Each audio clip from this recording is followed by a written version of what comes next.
En vous réunissant, j'ai eu tout de suite en tête le poème d'Aragon, que vous connaissez sans doute, La rose et le réséda, qui était dédié donc à d'Étienne d'Orve d'un côté, le monarchiste catholique, puis de l'autre à Gabriel Péry, Guy Mollet d'ailleurs, Guy Moquet, pardon, pas les mêmes. Et donc c'est ce poème que j'ai eu en mémoire quand j'ai voulu vous rassembler, vous deux dans la spiritualité et l'ancrage partisan est si différent, mais qui semblait capable de faire front commun pour défendre votre pays. Alors je vais vous dire quelques vers de ce poème, et puis j'aimerais ensuite que vous réagissiez et que l'on commence cette soirée débat. Celui qui croyait au ciel, celui qui n'y croyait pas, tous deux adoraient la belle prisonnière des soldats, lequel montait à l'échelle et lequel guettait en bas. Celui qui croyait au ciel, celui qui n'y croyait pas. Qu'importe comment s'appelle cette clarté sur leurs pas, que l'un fût de la chapelle et l'autre s'y déroba, celui qui croyait au ciel, celui qui n'y croyait pas.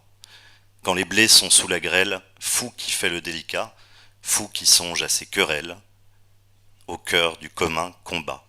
Celui qui croyait au ciel, celui qui n'y croyait pas, Michel Onfray, votre réaction.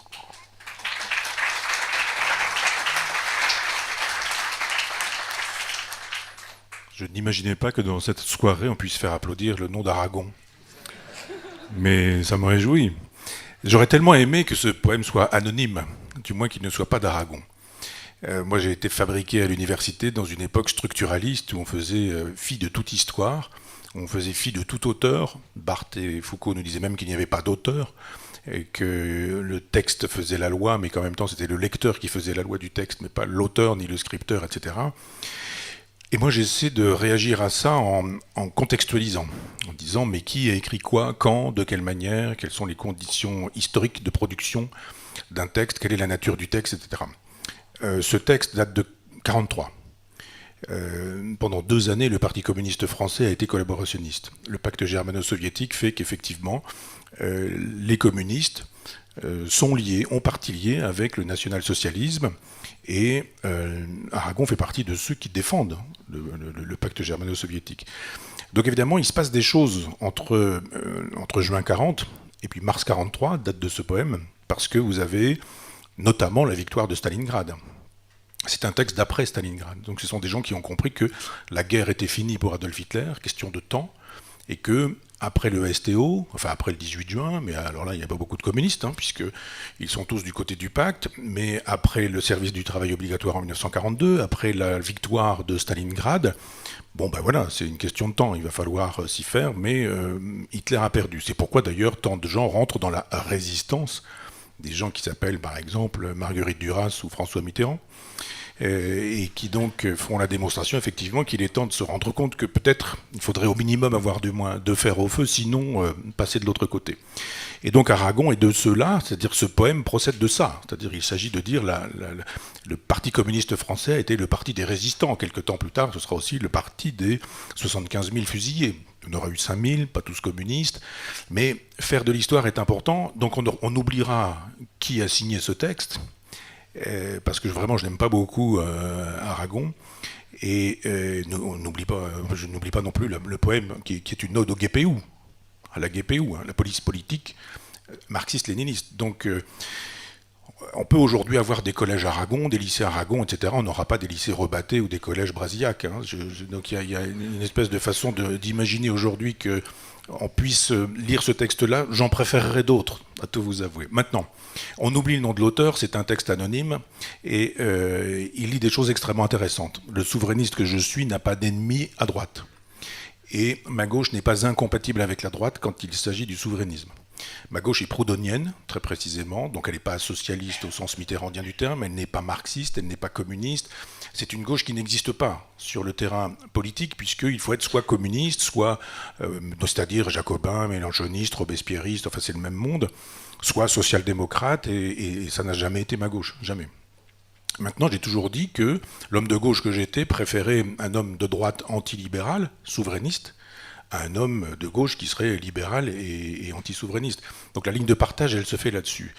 De la même manière que sur la question religieuse, certes, j'ai écrit le traité de la théologie, mais j'ai aussi écrit la stricte observance, qui est un texte que j'ai écrit après m'être enfermé à la trappe, pour relire, parce que j'avais lu La vie de Rancé de Chateaubriand il y a longtemps. J'ai connu un vieux monsieur que j'aimais beaucoup qui s'appelait André Berne-Geoffroy, qui avait fait une préface à ce texte-là pour les éditions Folio, donc j'avais lu à cette époque-là. Mais j'ai voulu relire le texte dans une cellule. Et donc j'ai écrit ce texte qui n'est pas en contradiction avec la conclusion du traité de théologie dans lequel je dis que j'en veux aux agenouilleurs, mais pas aux agenouillés. C'est-à-dire que quand on croit, ça ne pose aucun problème pour moi. C'est-à-dire que c'est une question de foi, de spiritualité, de relation de soi-même avec le sacré, et je n'ai vraiment aucun problème avec ça, puisque je veux dire, quand on est philosophe et qu'on interdit la possibilité ou le droit au sacré, disons-le avec du vocabulaire d'aujourd'hui, ça n'a pas de sens. Maintenant, le sacré peut devenir une religion, ça ne me gêne pas non plus si la religion devient une affaire privée. Maintenant, si ça devient une affaire politique, une affaire qui consiste à dire maintenant on va vous dire comment vous allez penser, réfléchir, agir, ce que vous allez écrire, ce que vous allez manger, la façon que vous aurez de vous habiller, de porter ou pas la barbe, etc., etc. Et là je dis la religion me gêne. Donc je n'ai pas de problème avec la religion quand elle est la forme que l'on donne à sa spiritualité. J'en ai des problèmes avec, j'ai donc des problèmes avec la religion quand effectivement elle devient une force politique contraignante. Je ne sache pas que des théocraties, quand elles se soient trouvées au pouvoir, étaient véritablement tolérantes quand elles avaient les moyens d'être intolérantes. L'Église est aujourd'hui tolérante parce qu'elle a perdu les moyens d'être intolérante. Donc, et c'est un mouvement historique, c'est pas un jugement de valeur. Je ne voudrais pas vous offenser ni offenser ceux qui. Mais donc. Ma relation à la religion est plus compliquée que ce qu'on veut bien dire. Et puis j'ai dans Cosmos, aussi bien que dans Décadence, j'ai quelques amis prêtres traditionnalistes, je les préfère de loin à ceux qu'on voit de temps en temps, les curés qu'on voit en short et qui y animent des chantiers d'été et qu'on voit se répandre en chantant des chansons qui ont été caricaturées dans La vie est un long fleuve tranquille. Je veux dire, effectivement, j'ai des problèmes avec cette religion-là. Mais pas du tout avec des prêtres en soutane qui ont un vrai rapport au sacré, qui ont une vraie culture, une vraie connaissance. Donc c'est plus subtil que Michel Onfray, athée hédoniste. Quant à l'hédonisme, il y a au moins 2 périodes dans ma vie. J'ai eu 20 ans, j'ai eu 2 fois 20 ans, j'ai 3 fois 20 ans. Et on n'est pas hédoniste à 20 ans comme on l'est à 40 ou comme on l'est à 60. Je veux dire, il y a une espèce de dynamique qui fait qu'à 20 ans, on cherche plus le plaisir qu'autre chose. Et à 60, on cherche à éviter le déplaisir. Donc, c'est pas, je suis toujours hédoniste, mais pas du tout dans les configurations un peu énergiques qui étaient les miennes il y a 20 ou 30 ans. Et donc je reste dans la logique de l'hédonisme, à quoi j'ajouterais que dans la contre-histoire de la philosophie, j'ai consacré un chapitre à Erasme, et notamment un chapitre d'un livre dans lequel il est question aussi de Montaigne, et que le livre s'appelle Le christianisme hédoniste. Évidemment, on n'a jamais parlé de ce livre-là, il fait quand même 400 pages, mais on n'en parle pas, parce qu'il y a dans le christianisme une tradition véritablement hédoniste du Christ jardinier, c'est-à-dire qui jardine, c'est vraiment qui a un potager, avec toute la symbolique qu'il y a de ce côté-là. Et je n'ai aucun problème avec ce christianisme hédoniste aussi. Le christianisme de Erasme, le christianisme de Montaigne me va très bien. Ou celui de Lorenzo Valla, auquel j'ai consacré un cours. Je suis un peu long sur la question du christianisme, mais je ne me souviens plus de votre question. Je ne suis plus très sûr de une réaction à ce poème. Donc, oui, c'est ça, sur ce poème. Donc, quand je disais que je n'ai pas de... Je ferme donc cette parenthèse pour dire que je n'ai pas d'ennemis à droite quand il y a des souverainistes. Voilà. Mais que j'ai des ennemis à gauche quand ils ne sont pas souverainistes. Encore que ennemis, c'est un peu fort. Il y a des adversaires, des gens auxquels je m'oppose. Et de fait, quand on veut réunir les souverainistes de droite, de gauche, d'ailleurs et de nulle part, ce qui a été avec mon ami Stéphane Simon, notre credo dès le départ, si vous me permettez credo, eh bien, j'ai souhaité droite, gauche, ailleurs, nulle part. Donc c'est-à-dire on ne va pas commencer à dire qui croit au ciel, qui n'y croit pas, puisque je crois au ciel, ceux qui n'y croient pas sont exclus, puisque je ne crois pas au ciel, ceux qui y croient sont exclus, etc. Ça c'est secondaire. Pour moi c'est vraiment secondaire, droite si on veut, de gauche si on veut, mais la question, la vraie ligne de partage, la vraie fracture, c'est souverainiste ou pas souverainiste. Souverainiste voulant dire, parce qu'il y a des définitions multiples, mais que nous devons reprendre en main les commandes d'un bateau qui s'en va vers l'accident. À ce moment-là, on reprend les commandes. Maintenant, quand on a repris les commandes, on peut aller à bâbord, à tribord, arrêter, avancer, reculer, ou je ne sais quoi. Après, on peut manœuvrer. Mais le souverainiste est celui qui dit on reprend en main la politique, on fait vraiment de la politique, puis après on s'entend sur ce que peut être un programme commun des souverainistes. Bon, il y a eu beaucoup de choses là. Puisque vous m'avez lancé une petite pique sur l'Église, je vais commencer par une amabilité. Vous avez, mais c'est marrant parce que vous avez expliqué que votre, comment dire, ce que vous acceptiez dans la religion, ça relevait du domaine privé, donc ça n'allait pas dans le domaine public, ou en tout cas dans l'imposition du domaine public.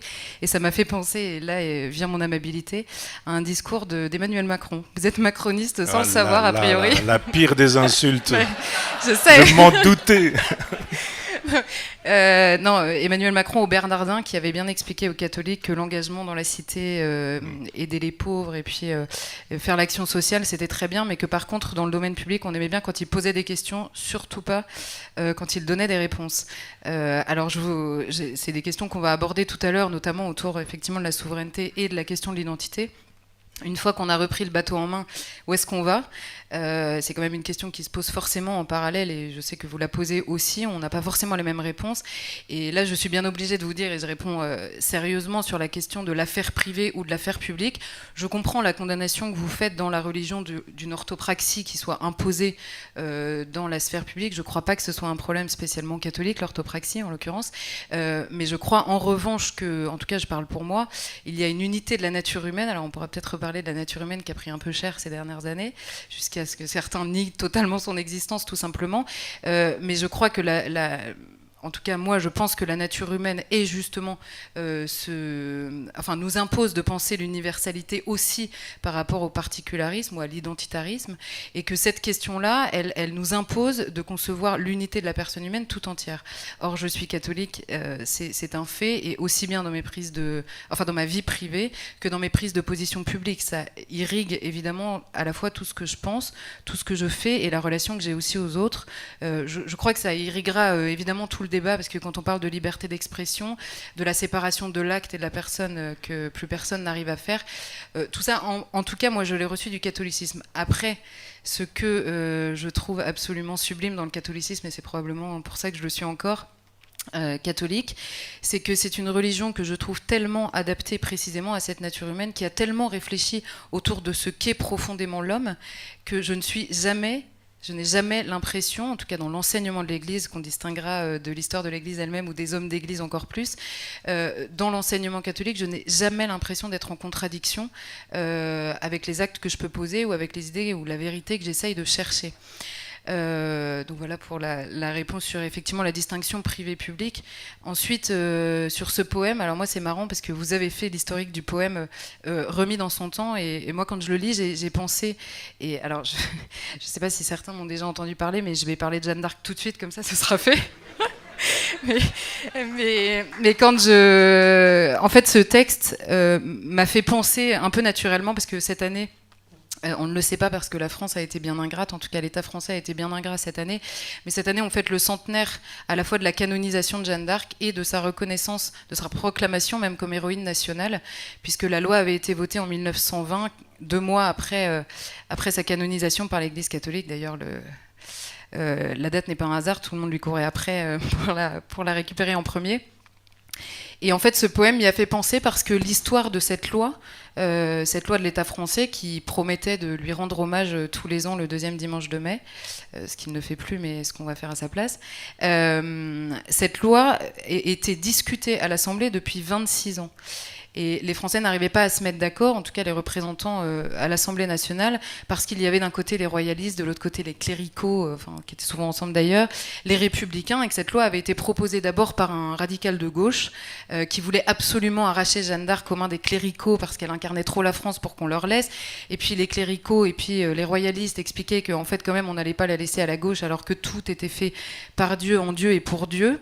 Et à la fin, cette loi a pu être votée parce qu'en 1914, dans les tranchées, tous ces gens-là se sont retrouvés dans les tranchées. Ils avaient pour beaucoup mis une image de Jeanne d'Arc sur leur cœur et ils se sont rendus compte qu'en fait, elle incarnait pour eux tous la France et qu'aucun ne la trahissait, mais chacun arrivait à voir la France à travers son épopée. Et quelques années après, cette loi a pu être votée. Et moi, ce poème a tout de suite fait penser à ça parce que, effectivement, celui qui croyait au ciel, je crois que c'est la chose... Enfin, je crois pas, je suis certaine pour le coup que c'est la chose la plus importante de ma vie. C'est la seule chose dont je sois sûre, en réalité. Et donc c'est extrêmement important pour moi. En revanche, je sais que tout ce que je vais défendre, je vais essayer de le défendre non pas sur le terrain de la foi, mais sur le terrain de l'intelligence. En tout cas, j'essaye. Et du coup, je sais que la défense de la France à la fois reçue comme héritage et la France qu'on va vouloir défendre ensemble, ça, je peux le faire avec celui qui n'y croit pas. Je n'ai absolument aucun doute là-dessus.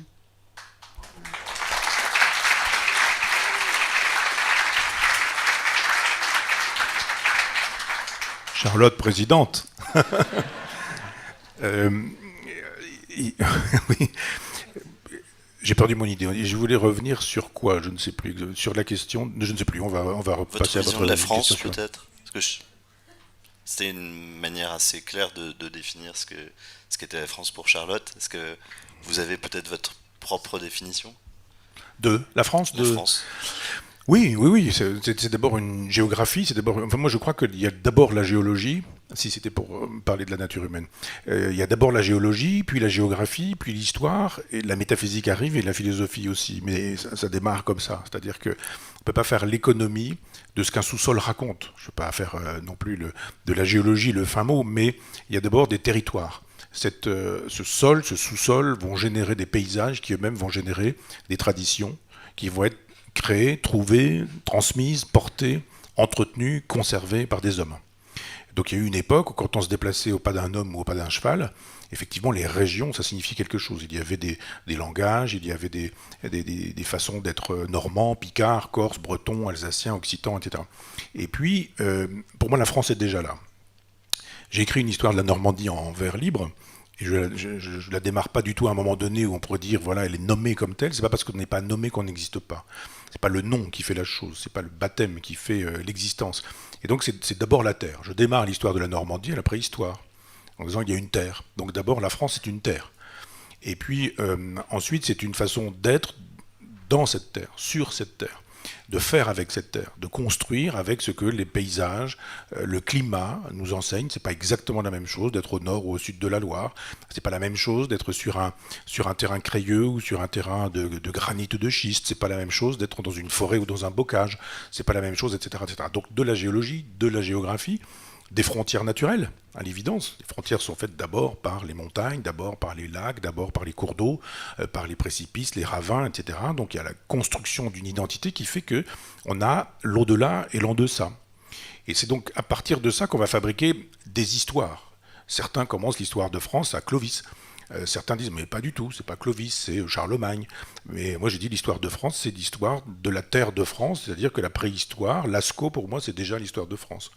Et donc, c'est cette relation entre une terre des hommes, une géologie des humains, des vivants, qui fait qu'on peut dire, effectivement, il y a une identité géographique, géologique, géomorphologique, qu'on appelle la France. Alors évidemment, ça bouge, ça va, ça vient, on a des morceaux, on perd des morceaux, on a un empire. Alors après, qu'est-ce que la France quand il s'agit de parler de l'empire ? Qu'est-ce que la France si la France est aussi l'Algérie avant 1962 ? Donc bien sûr, après, il faut faire de l'histoire et penser cette histoire. Quand il y a une identité française, et français quiconque veut l'être, quiconque l'aime, quiconque la veut, la désire, quiconque souscrit à son histoire et veut contribuer à son histoire. Après, on se moque que les gens soient blancs, jaunes, rouges, communistes, alors qu'ils croient au ciel ou qui n'y croient pas. C'est ça le problème. Il y a effectivement qui croit à la France et qui n'y croit pas. C'est la vraie question. Et puis après, il y a des gens de droite, il y a des gens de gauche, des gens qui croient au ciel, des gens qui n'y croient pas. Mais ça, c'est vraiment accessoire. Donc il y a une façon d'être, de manger, de penser, de parler. Il y a des lumières qui sont connues par ceux qui aiment les paysages et qui savent regarder autre chose que la télévision ou leur portable. Par exemple, David Hockney, qui est l'un des plus grands peintres contemporains, a quitté les États-Unis pour vivre en Normandie, très précisément dans un lieu où il veut vivre avec la lumière normande. Et j'ai vu des belles lumières dans ma vie. Il y a des endroits où il y a des lumières magnifiques, mais il y a une lumière du Pays d'Auge qui fait qu'on ne la trouve nulle part ailleurs. D'abord parce que c'est un rapport à l'eau. C'est-à-dire qu'il y a des terrains qui retiennent plus ou moins l'eau, il y a donc de la vapeur, il y a donc des gouttelettes, il y a du brouillard, il y a des ciels. Et comme je dis le ciel, hein, parce que les ciels, comme les peintres le font, et il y a une qualité d'hygrométrie qui fait que les lumières ne sont pas du tout les mêmes. Eh bien, c'est la même chose si on est en Corse, si on est en Alsace, si on est, etc. Et c'est donc un ensemble de territoires liés par le désir de rendre possible une identité qui fait qu'il y a de la France et des Français. Oui, puis sur la nature humaine, si vous permettez, je suis tellement d'accord avec Charlotte que j'ai un projet de livre sur la réhabilitation de la nature humaine. Dans l'idée même qu'on soit obligé de réhabiliter, c'est sidérant, quoi. Dans le projet de brève encyclopédie du monde, il y a donc eu plusieurs volumes, il y a eu Cosmos, Décadence et Sagesse. Le prochain s'appellera Anima. Vous voyez, c'est beau. Les concessions que je vous fais un peu. Parce qu'à un moment donné, je me suis dit, ça pourrait s'appeler Psyché. Et puis Psyché, c'est du grec. Je viens de faire un livre qui fait l'éloge de la pensée romaine. Je ne veux pas me donner le ridicule. Puis je me suis dit, mais anima, c'est pas inintéressant. Animus, anima, etc. Puis l'âme aussi. J'ai failli appeler ça ama, d'ailleurs. Et puis après, mon éditeur qui m'a dit, oh là là, on va croire que vous êtes devenu catho. Mais ça, c'est pas grave. On peut réhabiliter une âme matérielle. Et puis, mais anima, je me suis dit, voilà. Et je vais à partir des tragiques grecs jusqu'à Darwin assez probablement, mais en passant aussi par les moralistes français du XVIIe, les fabulistes. Parce que là on dit des choses essentielles sur la nature humaine. Quand vous allez voir les moralistes français, La Rochefoucauld, La Bruyère, Chamfort, Vauvenargues, etc., on se dit mais ces gens-là ont compris le mécanisme de la nature humaine. Et donc il y a quelque chose qui nous intéresse probablement vous et moi, parce que dans la nature humaine il y a évidemment un corps pour aller vite, et pour aller encore plus vite une âme. Et cette âme, c'est quoi? C'est pour les chrétiens le péché originel. C'est pas seulement ça, j'entends bien. Mais il y a le péché originel. Ah oui, mais ça devient par la suite chez Kant le mal radical. Mais il se fait que, et vous savez très bien, chez Saint-Augustin, la question est comment le péché originel peut-il se transmettre jusqu'à vous, jusqu'à moi? Qu'est-ce qui fait que, moi, je n'ai pas connu Adam, hein, donc je ne vois pas pourquoi je paierais les frais des bêtises d'Ève. Et on se dit, bah non, j'ai encore aujourd'hui dans la gorge, là, la pomme d'Adam, parce qu'on dit, mais non, ça se transmet. Et à un moment donné, Saint-Augustin, qui a tout pensé quasiment, je ne veux pas être insultant à l'endroit de Thomas d'Aquin, mais je veux dire, il y a dans la cité de Dieu cette réflexion sur le fait que c'est le sperme qui transmet le péché. Comme ça, c'est extraordinaire, parce que comme on procède tous du sperme, on est tous marqués par le péché original, etc. Évidemment, moi je crois au mal, mais je ne crois pas au mal radical, qui est la formule laïcisée, je dirais, du péché originel, et je ne crois pas non plus au péché originel, mais je crois à l'éthologie. Et il y a une nature humaine qui pour moi est la nature animale. Et quand en 1859 on a l'origine des espèces, mais plus encore la filiation de l'homme en 1871, c'est deux textes, plus le second, mais de Darwin, qui sont extraordinaires. D'un seul coup, on découvre que oui, le mal existe, que le mal n'a pas à voir avec une âme immatérielle, mais qu'il a à voir avec un corps très corporel, puisqu'on est dans des logiques de domination de territoire, de mâle dominant, de mâle dominé, de femelles de mâle dominant, mais de femelles dominantes, il y en a aussi, et, etc., etc. Et c'est à partir de ça qu'on se dit, mais oui, il y a une nature humaine, bien sûr. Il y a, je reprends cette théorie dont on dit qu'elle est dépassée depuis, mais la théorie des trois cerveaux, entre le cortex, le néocortex et le cerveau reptilien. Mais on le voit bien de temps en temps, le cerveau reptilien, sur les plateaux de télé ou dans certains journaux, etc. On voit bien le serpent qu'il y a chez Laurent Geoffrin. Ah non, je vais pas... J'avais dit que je ne prononcerais pas son nom. Mais non. Mais on voit comment ça fonctionne et si on regarde la vie des animaux, moi j'adore la chaîne, il y a une chaîne où on voit les animaux se comporter là. 48. Je sais à cause de ma soeur. Vous regardez aussi. On se dit mais les hommes sont tout entiers là, quoi. Vous voyez des singes, des macaques, des crocodiles, et puis moi je vois, je sais pas, Macron, etc. Enfin les autres. Et on se dit, la nature humaine, il faut la réhabiliter parce que vous avez raison. Le grand projet transhumaniste consiste à dire, il n'y a pas de nature humaine, il n'y a que des objets. La grande obsession transhumaniste et la grande obsession du capitalisme planétaire, c'est la réification. C'est la transformation de tout en objet. Si on peut dire un enfant de 9 mois, j'ai dit ça tout à l'heure sur un plateau de télévision, on m'a repris en disant un fœtus. Je dis, ah oui, un fœtus de 9 mois? Ça existe, des fœtus de 9 mois? Ça s'appelle un enfant. Si on peut accoucher d'un enfant à 2 jours du terme, et j'ai posé la question à des amis médecins, je dis, on fait comment? Une piqûre létale.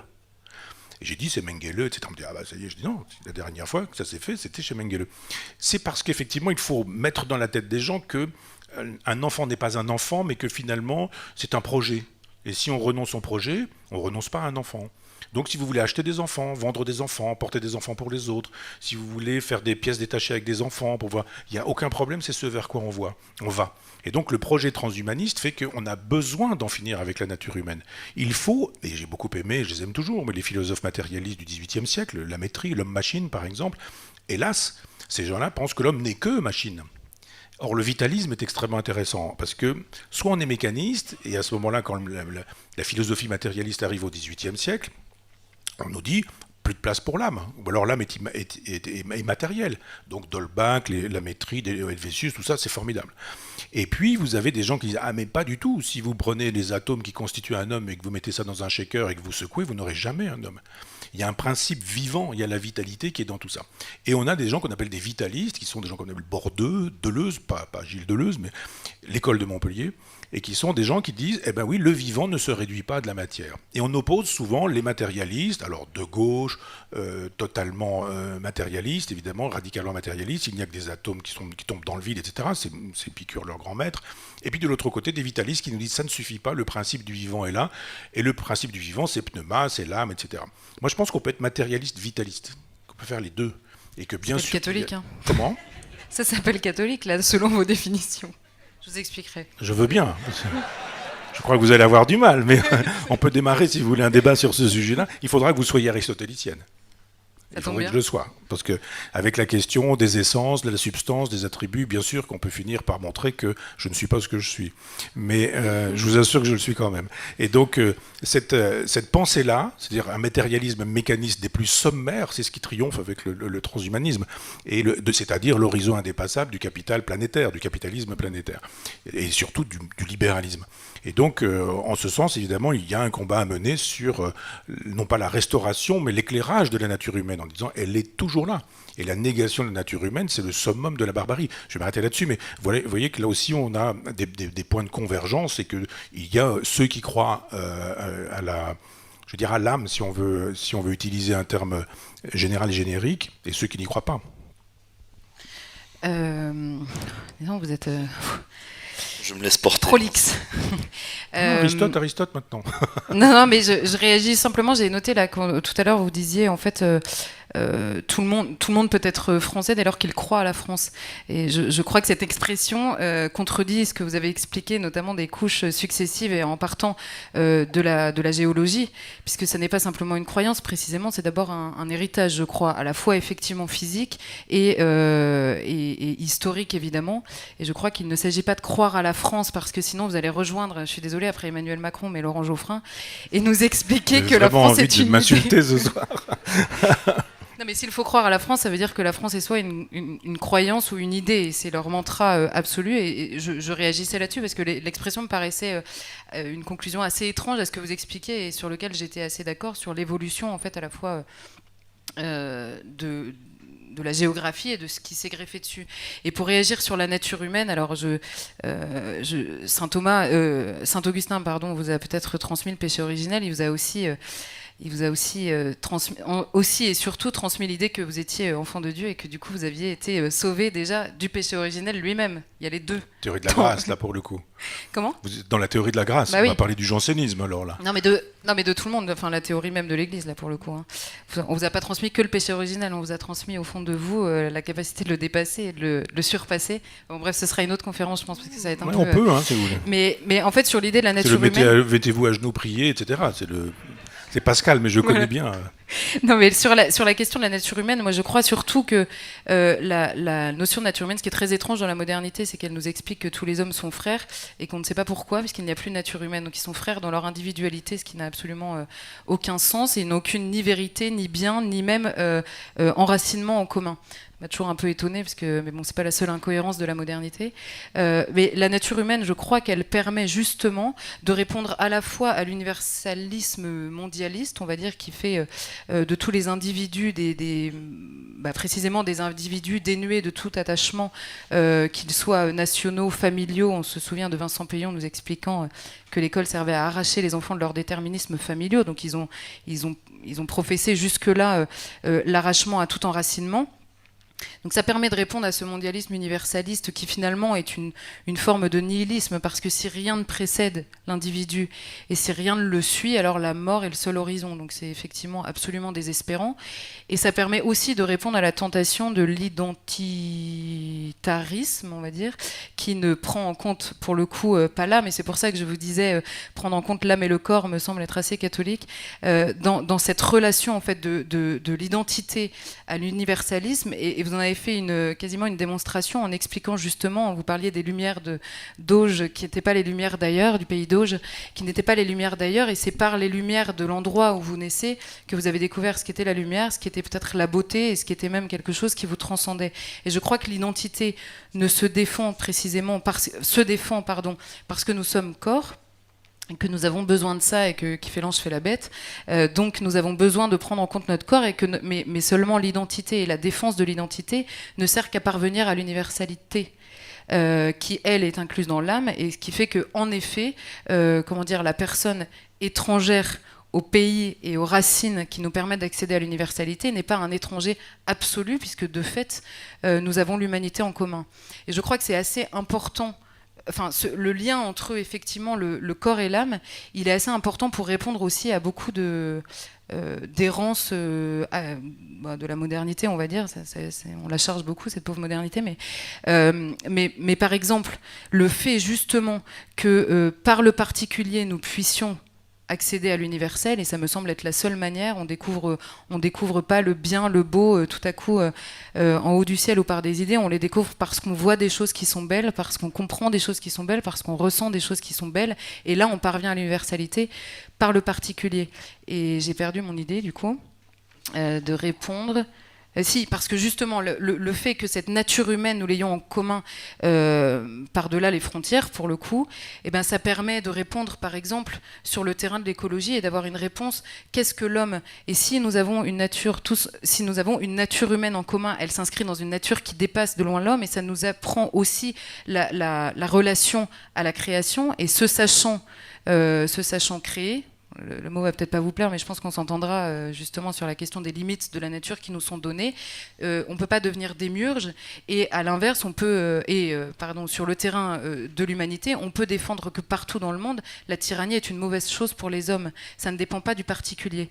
Donc effectivement, pour moi, c'est pour ça que je vous ai répondu en riant que c'était être catholique, parce que si Dieu, je vais parler comme ça, si Dieu nous a voulu âme et corps, ça n'est pour négliger ni l'âme ni le corps, quoi. Est-ce que je rebondis sur ce sujet ou est-ce qu'on... Comme vous le sentez. Non, est-ce que vous avez envie de réagir maintenant, ou on a 1000 autres questions à Non, mais comme poser, vous avez 4 ou 5 pages de questions, je ne sais pas si... Oui, j'en ai déjà abordé quelques-unes, et on a déjà abordé mais on peut énormément de continuer choses à travers le début de cet rebondir sur entretien. l'universel aussi. Hein. Non, mais... oui. Moi, j'avais envie qu'on change un petit peu de pays, de continent même, et qu'on parle du Liban. Mais on va rapidement rejoindre des sujets que vous avez déjà abordés. Charlotte Dornelas, je sais que ce pays vous tient à cœur. Il y a eu cette terrible explosion le 4 août dernier sur le port de Beyrouth, 2700 tonnes de nitrate d'ammonium qui ont dévasté la ville. Vous êtes parti quelques jours après sur le terrain.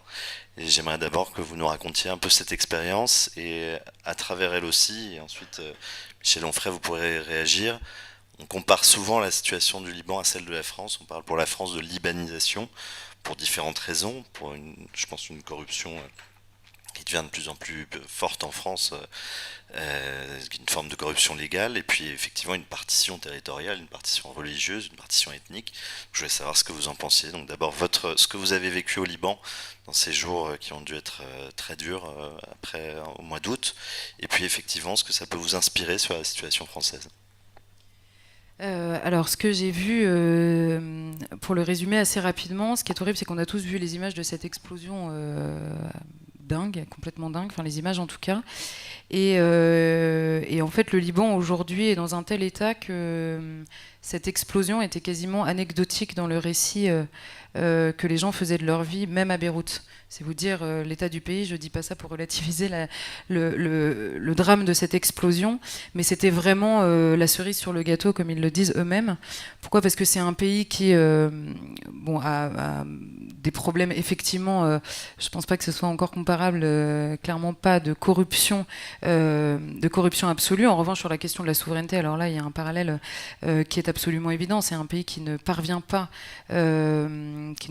à assumer sa souveraineté. Pourquoi ? Parce que précisément, il est partitionné, notamment en confessions religieuses, et qu'il y a l'affrontement. On retrouve évidemment l'affrontement entre chiites et sunnites, et tous les intérêts des pays chiites et sunnites qui pose dans la vie du Liban lui-même. On le voit avec le Hezbollah et donc l'Iran et la partie sunnite et l'Arabie Saoudite. Donc la guerre qui a lieu dans beaucoup d'autres pays couve plus ou moins, de manière plus ou moins évidente au Liban. Après, c'est un pays qui a été ravagé cette dernière année par une crise économique complètement dingue, qui était due à un système bancaire extrêmement opaque qui, je vais vous faire la conclusion directement parce que je ne suis pas prof d'économie, ça tout le monde le sait. Simplement que c'est un pays dans lequel il y a deux monnaies, parce que pendant la guerre, évidemment, c'est un pays qui importe déjà 80% de ce qu'il utilise. Donc évidemment, le dollar est extrêmement important dans le pays, et un dollar valait il y a un an 1500 livres libanaises, et aujourd'hui dans la vie réelle un dollar vaut 9000 livres libanaises, sauf que leurs salaires sont toujours en livres libanaises avec l'ancien taux, et ils n'ont plus le droit, les banques ont bloqué les comptes en dollars, et par conséquent ils ne peuvent retirer que des livres libanaises à l'ancien taux, donc à 1500. Alors ça a changé, parfois les banques, pour éviter la crise totale, sont passés à 3500 ou 3900 livres libanaises, mais quoi qu'il arrive, en fait, ils ont perdu énormément d'argent, et voilà, il y a beaucoup de gens qui nous disaient on n'a plus mangé de viande depuis 6 mois, un pack de lessive, pour vous donner l'équivalent aujourd'hui, nous coûte l'équivalent de $50 sur des salaires qui n'ont pas bougé. Donc j'ai vu que des gens, pour la première fois, pendant 10 jours, que des gens qui rêvaient de partir. Et ça m'a brisé le cœur, parce que c'était sans doute un des derniers pays dans lequel beaucoup de gens trouvaient encore des raisons d'espérer, parce qu'il y avait cette magie, cette résilience, comme on dit, mais il y a même un affrontement sur ce terrain-là entre les jeunes Libanais et leurs parents ou leurs grands-parents, où certains ont dit mais vous verrez, la résilience des Libanais nous permettra encore d'y arriver. Et j'ai entendu beaucoup de jeunes, ou même parfois leurs enfants, leur répondre que c'est précisément parce que la résilience avait parfois été un peu l'autre nom de la lâcheté sur ce terrain-là, que là, ça ne serait plus possible, en fait. Donc j'ai vu vraiment une désespérance que j'avais jamais vue dans ce pays-là, assez peu dans la région d'ailleurs. Et c'est vrai que ça m'a un peu brisé le cœur, parce qu'il y a un an, encore, la situation n'était pas comme ça. Et pourtant, Dieu sait s'ils traversent des choses vraiment pas évidentes. Après, sur cette expression de libanisation de la France, je sais pas, probablement parce que je connais bien le Liban, du coup je vois pas forcément, je comprends bien ce qu'on veut dire. Donc il y a cette question de la souveraineté, où on pourrait faire un lien, effectivement, même si c'est pas du tout dans les mêmes termes, et puis c'est pas de la même manière. La souveraineté libanaise, elle est elle est en bloc. Elle est foulée aux pieds par des blocs politiques, mais qui sont reliés jusque dans la population, qui ont finalement deux appartenances, leur pays, mais ce qui parfois ne veut pas dire grand-chose quand il y a un affrontement, où ils font directement allégeance à un autre pays et non pas à quelque chose de supranational. Après, sur la question de la partition, évidemment que c'est une question qu'on doit se poser. Quand on a un président de la République lui-même qui n'est pas très friand de ces questions-là, et qui nous parle de séparatisme du matin au soir, il y a quand même une question qui se pose. Quand François Hollande et Gérard Collomb, qui me semble-t-il n'étaient pas exactement sur ma ligne politique, ont eux-mêmes fait ce constat-là, oui, évidemment, la question du séparatisme se pose. Et là, comment dire, la question, elle se pose sur la question religieuse, bien sûr, mais je crois que parfois c'est une manière un peu facile aussi d'oublier la question précisément de l'identité tout simplement culturelle. Et ce séparatisme, il commence, la brèche de la division dans une nation, elle commence précisément quand on ne s'entend même plus sur la manière, ce que vous disiez tout à l'heure, sur la manière même de s'habiller, de vivre, de lire, de comprendre, et sur l'attachement que nous avons même à une géographie. Donc, et ça... Le parallèle est pas, me paraît pas toujours évident, parce que l'histoire n'est pas du tout la même. Même l'histoire de ces dernières années, on sait que la guerre civile libanaise a été déclenchée parce qu'il y a eu un déséquilibre entre les communautés qui étaient effectivement fragiles, et puis tout à coup 400 000 Palestiniens sont arrivés au Liban, évidemment très très majoritairement sunnites, et que les autres, les chrétiens et les chiites, ont eu peur de ce déséquilibre. Pourquoi ? Parce que depuis que le Liban a son indépendance, toute la vie politique est basée effectivement sur l'équilibre entre ces communautés.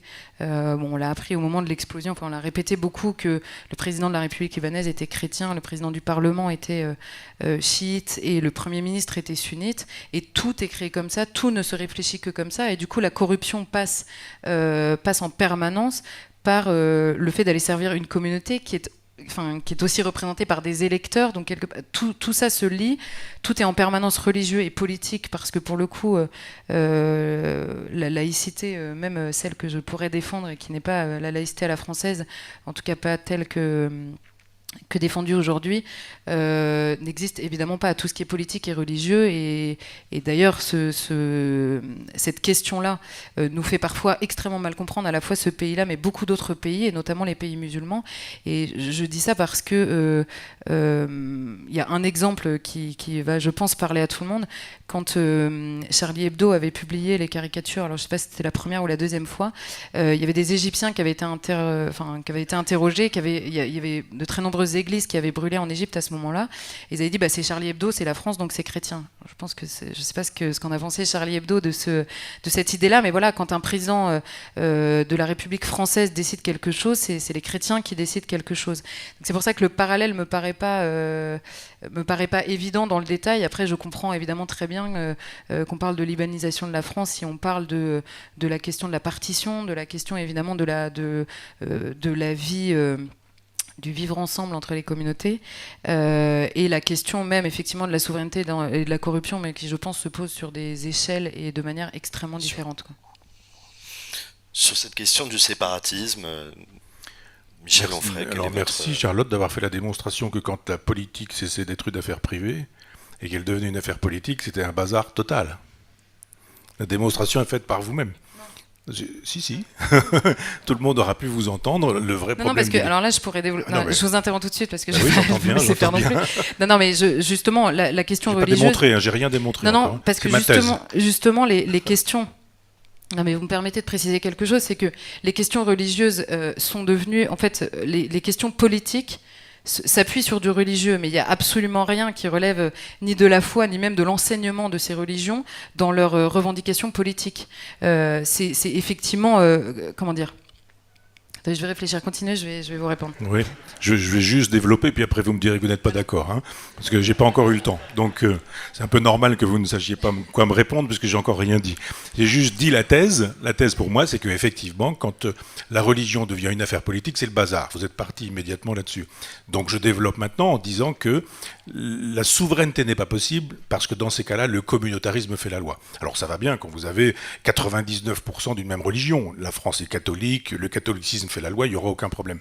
Mais si effectivement vous avez des sunnites, vous avez des chiites, vous avez des maronites, vous avez etc., et que vous avez une quantité incroyable de religions qui sont pratiquées avec chacun revendiquant le pouvoir pour sa propre religion. Alors vous avez bien dit tout à l'heure que le Premier ministre, puis que le ministre, puis que ceci, donc c'est pas la compétence qui importe, c'est la religion, etc., etc. Et tant que ça durera comme ça, ce sera le bazar, puisque la démographie étant ce qu'elle est, et que les taux de fécondité ne sont pas les mêmes chez les catholiques et chez les musulmans, il y a un moment donné où si vous dites on va jouer à la démocratie et on va voter, il n'y a pas de problème, c'est le Hezbollah qui fait la loi au Liban.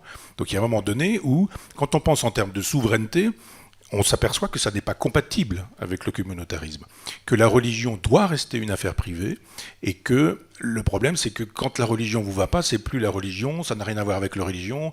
Tout le monde vous a entendu, c'est-à-dire que ça, pour le coup, c'est plus de la religion, ça a à voir avec la politique. Oui, mais c'est ce que je vous dis. Quand c'est intimement lié, quand la politique et la religion sont intimement liées, on peut pas dire ouais, mais là à ce moment-là, c'est plus de la religion, c'est de la politique. Non, c'est de la politique contaminée par la religion. Et dans ce sens, c'est toujours mauvais, quelle que soit la religion. Je pense que la solution, c'est la laïcité. La laïcité, c'est quoi ? C'est de dire ça doit rester une affaire privée. Rien n'interdit après que vos convictions religieuses puissent produire des effets politiques, hein, entendons-nous bien. C'est-à-dire que vous puissiez avoir sur des sujets comme, je sais pas, des questions sociétales, comme on dit, mariage homosexuel, avortement, contraception, GPA, MPMA, etc. On peut dire j'ai ces idées-là, je défends ces idées-là. Et puis derrière, il peut y avoir une conviction qui sera intime, qui sera une foi catholique. Moi, mon problème, c'est pas de savoir d'où vient la conviction, c'est que la conviction, elle se constitue et qu'elle soit susceptible d'être proposée aux citoyens. Je dis que quand on pense en termes de communautarisme, effectivement, la laïcité n'étant pas présente, la communauté n'est pas possible. Donc la souveraineté n'est pas pensable. Seul le souverainisme permettrait au Liban d'être véritablement Liban, c'est-à-dire de devenir une nation souveraine, indépendante, etc. Je reviens à la géographie et la géologie et la géomorphologie. Les cartes disent tout, la plupart du temps. Les cartes géologiques, mais aussi les cartes. Quand vous regardez le Liban, c'est comme une tectonique des plaques, et vous voyez très bien que, au moment du protectorat, il y a eu quelque chose qui faisait qu'un trait d'union se faisait entre l'Europe et l'Orient, le fameux Orient compliqué qu'on aborde avec des réponses simples du général de Gaulle. Et effectivement, il y a là un point de jonction qui fut français un temps, et qui, en tant que tel, a produit des élites, parce qu'il y avait de l'argent, parce qu'il y avait des banquiers, parce qu'il y avait de l'intelligence, parce qu'il y avait du commerce, parce qu'il y avait de la circulation, etc. Et il y a eu des points, et il y a toujours des points, on va parler de la Turquie, mais on pourrait en parler, c'est un point de jonction de tectonique des plaques aujourd'hui quand on fait de la géostratégie ou de la géopolitique, et il me semble que le communautarisme ne peut pas fonctionner, cette idée que les religions devraient faire la loi, ça ne peut pas fonctionner non plus, que le souverainisme n'est pas possible, n'est pas pensable dans cette configuration-là, et que la démographie est une chose extrêmement importante. Dans cet endroit où finalement vous avez un Cardo, un Decumanus, diraient les spécialistes de l'archéologie romaine, c'est-à-dire l'axe nord-sud et l'axe est-ouest, vous avez au centre du Cardo et du Decumanus, vous aviez le forum qui était le lieu symbolique central et sacré de la cité. C'est comme ça que ça se constitue, on fait un petit tour autour, vous connaissez l'histoire, Romulus et Rébulus, etc. Les cités se constituent comme ça. Le Liban est un point de jonction, carrefour nord-sud, est-ouest. C'est normal qu'on retrouve tous ces gens qui arrivent ici et qui se mélangent complètement. Qu'est-ce qu'on fait maintenant dans cette configuration-là ? Je dis, bon ben voilà, d'accord, le joli temps qui montrait une espèce d'Orient occidentalisé et qui avait toute notre faveur, de même avec la Turquie kémaliste, on se dit mais on n'y est plus à la Turquie kémaliste, on n'y est plus non plus avec cet Orient qui sentait la fleur d'oranger, etc. C'est terminé, ça sent la poudre maintenant, le Liban. Et donc il y a effectivement une pensée à avoir, moi j'ai eu l'occasion avec mon ami Stéphane Simon, on a eu l'occasion de rencontrer l'ambassadeur, de poser ces questions-là de manière éminemment concrète. La démocratie n'est pas possible au sens strict du terme, parce que si vous faites voter tout le monde, c'est clair, le Hezbollah fait la loi, c'est-à-dire que l'Iran est là. L'Iran est au Liban, totalement, définitivement. C'est-à-dire que l'Iran a pour ennemi Israël, et il y a donc une frontière commune entre l'Iran et Israël. Donc c'est là que la question se pose. On fait quoi ? Et au nom de quoi ? Quand on est Emmanuel Macron, qu'est-ce qui fait qu'on arrive, on dit « Oh, moi j'apporte des valises d'argent si vous êtes gentil, hein. Si vous êtes gentil. Si vous réglez les problèmes financiers, monétaires, etc., vous aurez de l'argent, on vous aidera, dans le genre, bientôt vous pourrez faire partie de l'Europe. Hein. C'est ça que dit Macron quand il y va. D'abord, on peut avoir honte d'être représenté par un homme pareil dans ces cas-là, avec je n'allais même pas dire une hauteur de vue, parce que là on est au ras du sol, donc, mais avec une vision des choses aussi terrible. Mais il y avait une carte à jouer là-bas. Comme il y avait une carte à jouer avec la Turquie, nous n'avons pas joué cette carte mal jouée parce qu'il y avait Mitterrand, il y avait Chirac et que tous ces gens-là étaient dans des logiques de parti et pas du tout dans des logiques nationales. Qu'est-ce qu'on fait de la France ? Le problème, c'est pas de savoir si on va être élu ou avec qui, et si on va gagner les prochaines élections ou la prochaine échéance électorale. C'est juste de dire que fait la France ? La tradition française dans le monde, c'est quoi là-bas ? Ça veut dire quelque chose, la France, quand on est sur place. Il y a encore une espèce de désir, d'envie, mais aussi de ceux qui n'aiment pas la France et qui ne l'aiment pas quand ils sont libanais, parce qu'effectivement, ils sont antisémites, parce qu'ils sont défenseurs de l'Iran, parce qu'ils sont défenseurs de l'islam, et qu'ils jouent aussi là-bas la question des croisades. Ça continue, ces croisades, je sais pas, 2.0 ou 4.0, on continue avec ça. Si on n'a pas un chef d'État qui est capable d'avoir une vision géostratégique et géopolitique, c'est-à-dire militaire aussi, de cette question-là, en disant mais on peut vous aider si effectivement vous allez vers la laïcité, vous allez vers une forme de démocratie qui ne sera pas une démocratie du genre tout le monde vote, on fait le total et puis on regarde au bout du compte, parce qu'on connaît déjà le résultat. Et il faut penser en termes qui ne sont plus jacobins. C'est ça aussi le problème là-bas, comme en France. C'est-à-dire que si on veut un État jacobin, ça ne marchera pas. Tout le monde sera mécontent. Mais si on veut un État fédéral, de type suisse même si l'on veut, mais un peu dans l'esprit de ce que Camus proposait pour la guerre d'Algérie. Il y a ceux qui disaient il faut que l'Algérie reste française, on connaît l'histoire, ceux qui disaient pas du tout, il faut que l'Algérie devienne algérienne. Il y a Camus qui dit mais c'est quoi ce truc, il y a 10 millions d'Algériens, il y a 9 millions d'Algériens de souche si l'on veut utiliser ce terme-là, et puis il y a 1 million de gens qui sont européens mais qui sont aussi de souche, ils sont là depuis quand, en 1830, bon et qu'est-ce qu'on fait? Et Camus dit mais on devrait pouvoir fédérer, penser l'État de manière fédérée. Si le Liban ne pense pas l'État en termes laïques, s'il ne le pense pas en termes de souveraineté, s'il ne le pense pas en termes de girondisme et pas de jacobinisme, ça ne marchera pas. C'est-à-dire que la France pourrait aider le Liban avec un programme comme celui-ci, en disant mais fédérez. Moi, quand je suis allé en Israël, par exemple, je suis en voiture, puis à un moment donné, on me dit bah, ça c'est palestinien, puis ça c'est israélien, ça c'est palestinien. Mais je dis mais c'est où, c'est quoi, c'est comment? Puis à un moment donné, on m'a fait voir une carte, là encore, très parlante. Tous les territoires palestiniens étaient en vert et il n'y avait rien d'autre. C'est-à-dire qu'Israël n'existait pas. Israël était effacé de la carte. Mais Israël effacé de la carte, on voyait le principe d'archipélisation de la Palestine. Ce sont des confettis partout. Je vous dis, en voiture, vous rentrez, on dit alors on est où, vous sortez, bah, vous en êtes sortis, etc. De la même manière qu'on ne résolverait pas le problème israélo-palestinien avec un schéma jacobin, on ne résoudra pas non plus le problème libanais avec un schéma jacobin. On a vu ce que ça a donné avec l'Algérie, ça a fait des malheurs de part et d'autre. Depuis 1962, on voit ce que l'Algérie a fait de son indépendance. On se dit, mais est-ce que le projet de Camus n'aurait pas permis autre chose? Donc si on se défait des vieilles logiques, si on pense en termes de géostratégie, si on pense en termes aussi de géologie, de géomorphologie, quand on voit le pays, on se dit, mais il y avait là un axe majeur. Et sur cet axe majeur, la France pouvait jouer un rôle. Elle a pu en jouer un à l'époque où elle avait une politique, notamment une politique arabe, c'est-à-dire aussi une politique israélienne. On sait très bien que ce qui se joue là-bas, c'est le point de jonction entre l'Orient et l'Occident, d'une certaine manière, entre Israël et ses voisins. C'est ces questions-là qui sont posées. Il est bien évident que Macron, qui veut transformer le monde en marché, n'a aucun intérêt à dire il y a une solution de géostratégie ou de géopolitique qui est une solution française. Parce que nous avons des valeurs et nous pourrions vous les proposer. Donc ça, c'est la première chose. Sur la deuxième chose, la libanisation. J'ai utilisé ce mot-là, comme on a utilisé balkanisation, comme on a utilisé finlandisation. Et aussi bien en Finlande, j'en avais parlé à l'ambassadeur, il me dit non, on n'aime pas ce mot-là. Eh bien c'est la même chose avec la libanisation. Les Libanais n'aiment pas la libanisation. Parce qu'il dit, mais vous donnez de nous une image qui est déplaisante. Et voilà. Donc moi j'ai rayé ce vocabulaire de la carte, mais en même temps, c'est pas seulement une querelle sémantique, hein, je vois bien ce que ça veut dire. Donc si ces questions effectivement de communautarisme, ces questions de religion qui fait de la politique à la place de la politique, peuvent être déplacées sur le terrain français, on voit bien ce que ça veut dire.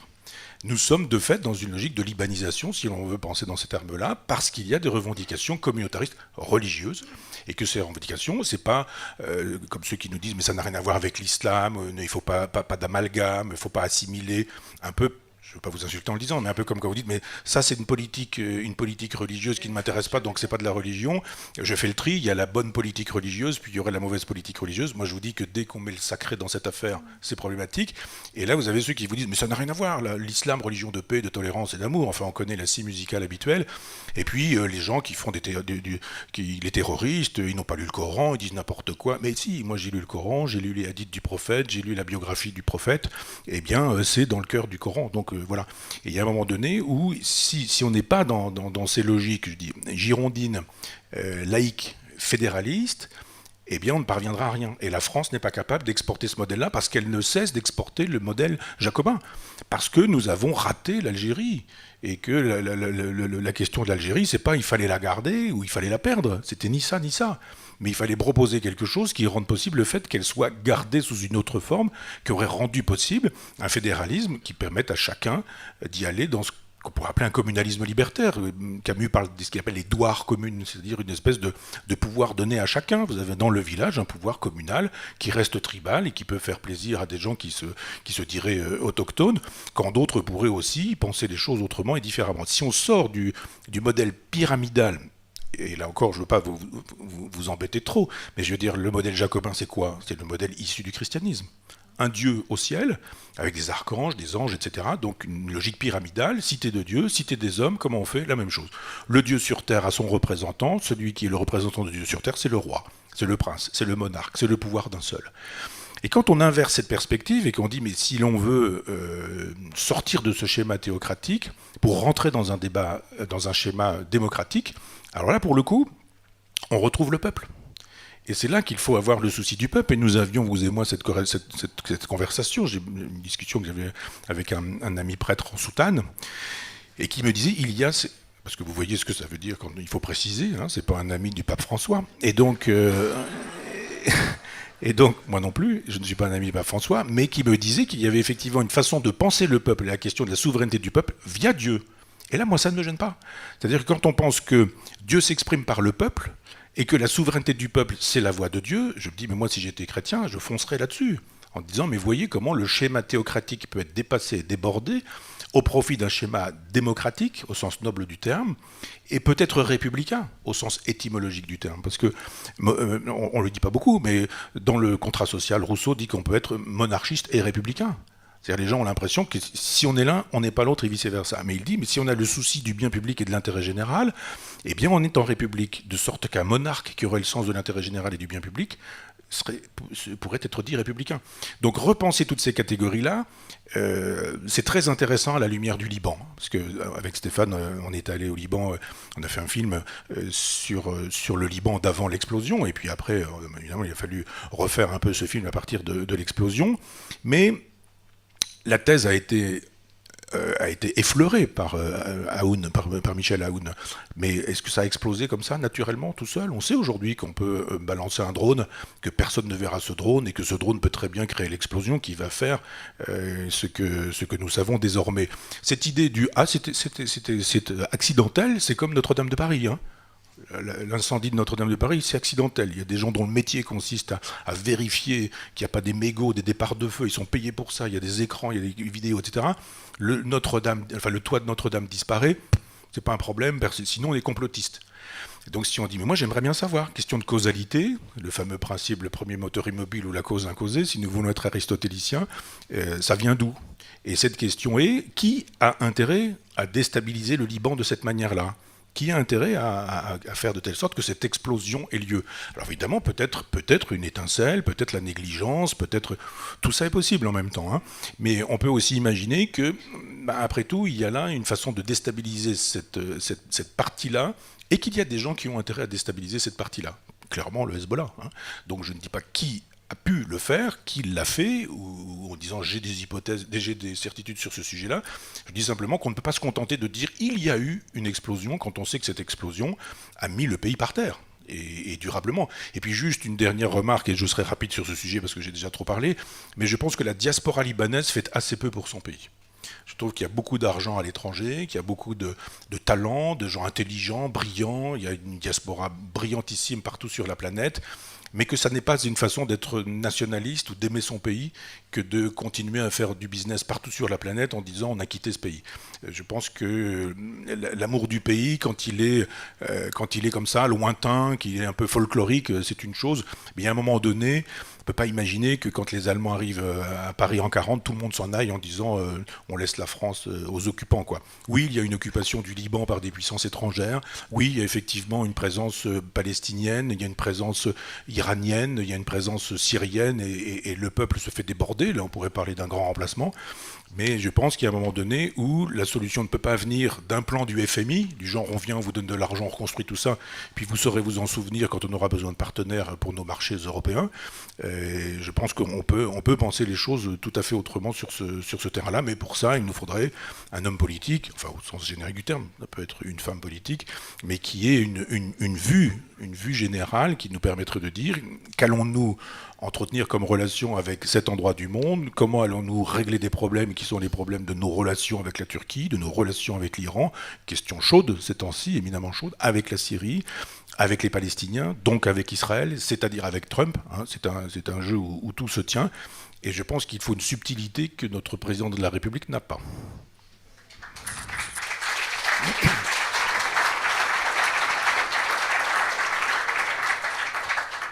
Alors très rapidement sur cette partie, vous avez dit en gros, si on pose des questions, on est complotiste.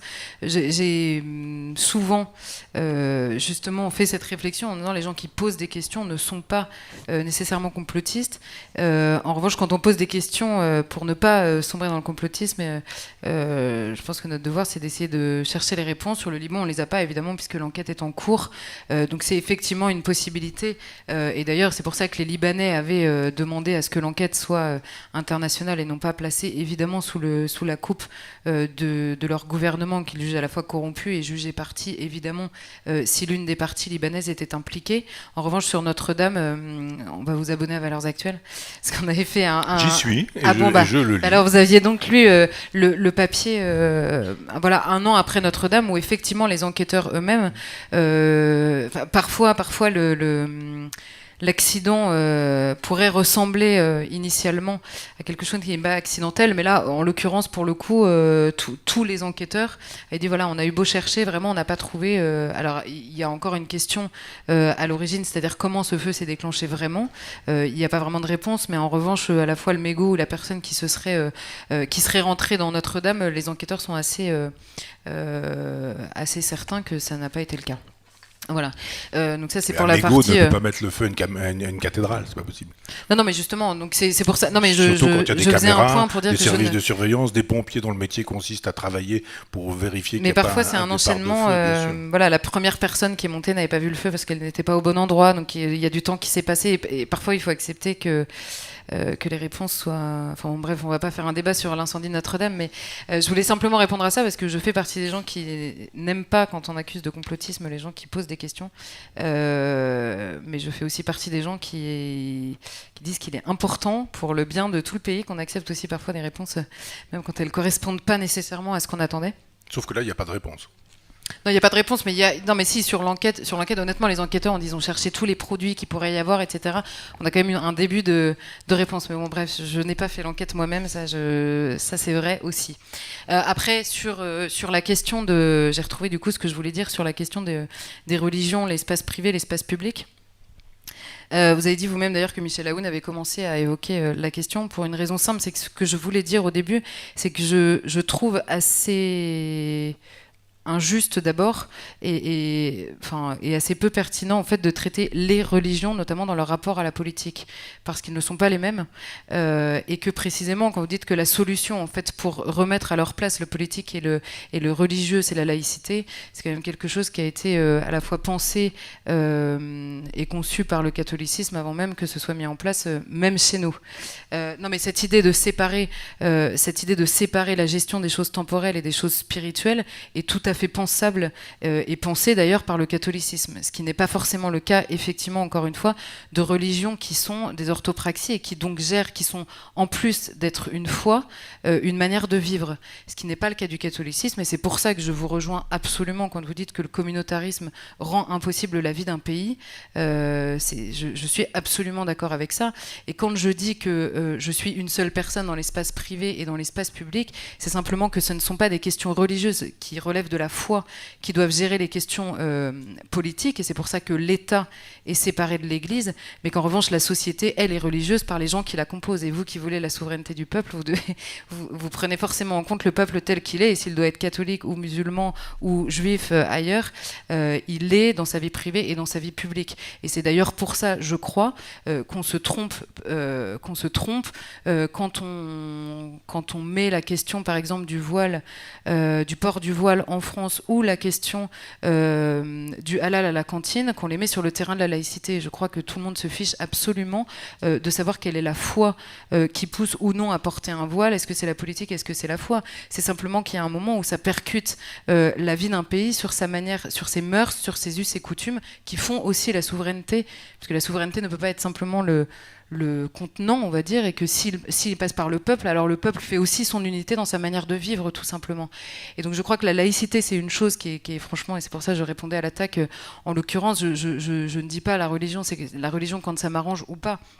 C'est simplement que cette question de la laïcité, elle est très difficile à concevoir, notamment par l'islam dans ces pays-là. Et c'est notamment une discussion qu'il y a en permanence entre les autorités à la fois religieuses et politiques au Liban. C'est que le patriarche a appelé 1000 fois l'État libanais à séparer les choses politiques des choses religieuses. Et quand je vous prenais l'exemple de Charlie Hebdo, qui devient une attaque catholique contre les musulmans en Égypte, ça montre bien cette confusion intrinsèque entre le religieux et le politique qu'a l'islam et qu'on peut retrouver d'ailleurs aussi dans le judaïsme. Donc c'est simplement sur cette question-là. Et après, sur la question de le catholicisme a créé le jacobinisme. Les pauvres catholiques, ça fait beaucoup. Mais effectivement, la question... Je ne pense pas que ce soit tellement le catholicisme après que ça ait imbibé effectivement la France, ça, je ne peux pas vous l'enlever, mais le fait qu'il y ait besoin d'un chef dans un pays et pour incarner la nation, ça je peux l'assumer. En revanche, le lien qu'il y a entre le chef et à la fois les régions, ce que vous appelez les communes, comment vous avez dit, les communes libertaires, non, vous avez dit le communalisme. Le communalisme libertaire, ça s'appelle dans le catholicisme, et le catholicisme l'explique très bien, la subsidiarité tout simplement. C'est-à-dire que oui, il y a une décision qui est prise à l'échelle de tout un pays, parce que pour qu'il y ait une unité, il faut une décision commune qui soit à la base, qu'en revanche, la responsabilité vienne au plus petit stade de responsabilité, c'est une idée qui est parfaitement compatible aussi avec le catholicisme. L'idée que le responsable le plus petit prend la responsabilité pour lui et que tout ne se décide pas, et c'est d'ailleurs l'harmonie, la très bonne harmonie entre les familles et la nation. Quand on dit que la nation est une famille de familles, c'est pas parce que le chef de la nation prend la place du père de famille. Et ça... Je vais être court justement sur la réponse à la réponse qui répondait à la réponse de la réponse. C'est-à-dire que quand même, sur cette idée, je trouve un petit peu fort, que le christianisme aurait inventé la laïcité, permettait quand même... il faut penser en termes historiques. C'est la même chose avec le Coran. Hein. Je connais l'argumentaire du « il faut rendre à César ce qu'il faut rendre à César et à Dieu ce qui appartient à Dieu ». Vous savez que je ne souscris pas à l'existence historique de Jésus, mais convenons de l'existence historique de Jésus pour pouvoir dater. Eh bien, ça veut dire effectivement que quand Jésus le dit, le pouvoir n'est pas religieux. Le pouvoir devient religieux quand Constantin, en 312, décide que l'Empire va devenir chrétien. Et c'est pas exactement la même chose de dire cette phrase-là dans une logique où on est opposé au pouvoir et dans une logique où on est au pouvoir. Pas du tout la même chose. Donc, tous ceux qui, à partir de Constantin, vont résister à cette conception théocratique, monarchique, donc jacobine, le pouvoir d'un seul. C'est le pouvoir d'un seul, c'est la généalogie du jacobinisme. Ben non, mais il n'y a pas une idée qui tombe du ciel, sauf, l'expression n'est pas bienvenue, mais je veux dire, elles viennent toujours de quelque part, les idées, et l'idée jacobine, elle vient de ce schéma chrétien. Donc je veux bien qu'on dise aujourd'hui que les chrétiens se sauvent en disant, mais c'est nous qui avons inventé la laïcité. Je dois dire qu'à chaque fois que la laïcité a fait des progrès, vous étiez toujours contre. Quand la Révolution française a lieu, je vous assure que l'Église... Non, vous l'Église. Hein. Donc j'enlève le vous, parce que je sais bien que vous n'étiez pas là. Permettez que j'ai un peu le sens de la chronologie. Malgré votre jeune âge, je sais qu'à l'époque, vous n'y étiez pas. Mais quand même, qu'il y a un moment donné où vous faites contre mauvaise fortune bon cœur. C'est-à-dire que vous allez nous expliquer que la séparation de l'Église et de l'État, c'est vous qui l'avez voulu aussi. Il ne faut pas exagérer. À chaque mais fois la séparation de l'Église et de l'État, pardonnez-moi, mais... Non, je voudrais juste répondre à la réponse qui répondait à la réponse, etc. Juste dire que le combat laïque ne se fait pas chez les chrétiens. Il se fait contre le christianisme pendant des siècles. Et quand la laïcité parvient à produire des effets, c'est-à-dire quand la théocratie disparaît au profit de la démocratie, c'est la Révolution française. Et je ne sache pas que la Révolution française ait été bénie par l'Église. Vous trouverez des prêtres jureurs, d'accord, mais les prêtres jureurs, c'est comme vous voulez, mais ça peut dire que c'est l'Église. Mais l'Église a toujours refusé la laïcité.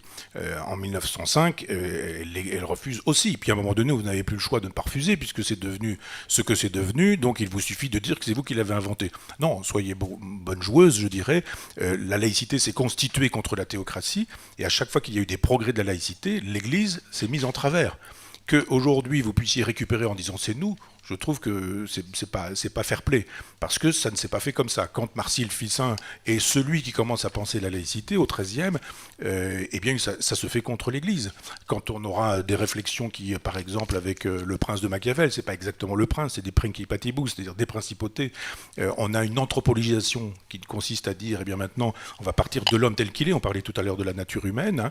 On a à ce moment-là cette idée qu'il faut séparer le politique de l'éthique. Et quand on sépare politique et éthique, c'est qu'effectivement, on estime qu'il faut produire des effets politiques qui ne soient pas éthiques. Ben, je vous assure que l'Église n'est pas forcément pour à ce moment-là. Le machiavélisme, c'est pas ce que dit Machiavel, hein, le machiavélisme, mais le machiavélisme, c'est pas théoriquement la pensée de l'Église, c'est peut-être sa pratique, mais c'est sûrement pas sa pensée. Donc je pense qu'il y a un moment donné où c'est pas grave de dire que vous n'avez pas inventé la laïcité, mais ne feignez pas d'avoir inventé ce qui vous a été imposé et contre lequel vous avez lutté tant que vous aviez le pouvoir. Aujourd'hui, effectivement, l'Église est devenue, même l'Église est devenue laïque et essaie de se faire pardonner. Il n'y a plus de sacré, il n'y a plus de transcendance. Vous voyez que vous le regrettez. Ah oui. Ah mais non, mais bien sûr. Non, mais en fait, sûr. je pense qu'on n'a pas, du tout la même... Bien sûr que je le regrette. C'est-à-dire qu'on n'a pas besoin de boy scout à la tête de l'Église. On a besoin de gens qui fassent de la théologie, qui aient le sens du sacré. Bien sûr, moi je l'ai dit, je le répète et je le répéterai. Je l'ai dit dans Décadence. J'ai consacré un chapitre à Vatican II. Et quand on regarde le fonctionnement, là, on voit bien que moi, je dirais un grand malheur pour l'Église. Hein. Je dis, c'est pas mon monde. En même temps, c'est le mien. Je suis né dans le christianisme et je reste chrétien. Et je pense, puis j'arrête juste là-dessus, que là aussi, j'ai renoncé à un livre que j'avais prévu pour démontrer qu'il n'y a pas d'historicité du Christ, parce que je me suis dit, je ne veux pas blesser les chrétiens.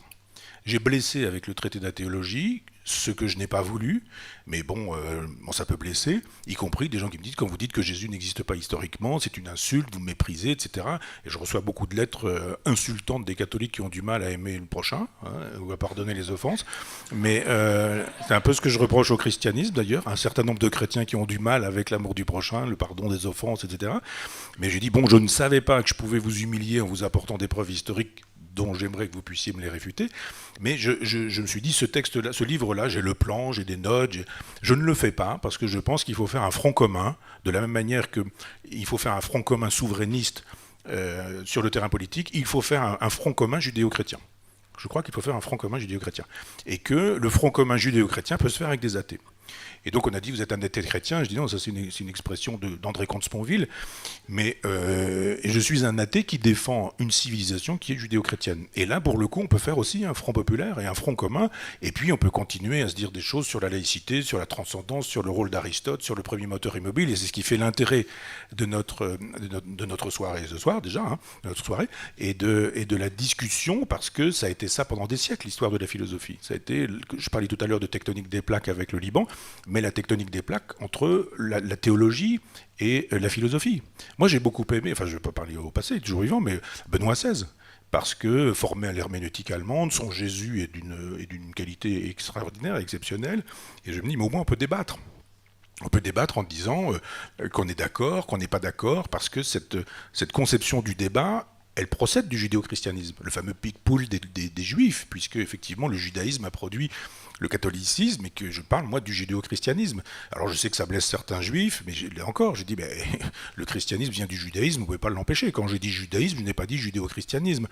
Donc c'est pas exactement la même chose. Mais je crois que nous avons en commun, au-delà de tout ça, Bach, Mozart, Rubens, je sais pas, enfin qui l'on voudra, un Carpaccio, enfin pas le Carpaccio dans la cuisine, mais je veux dire le peintre.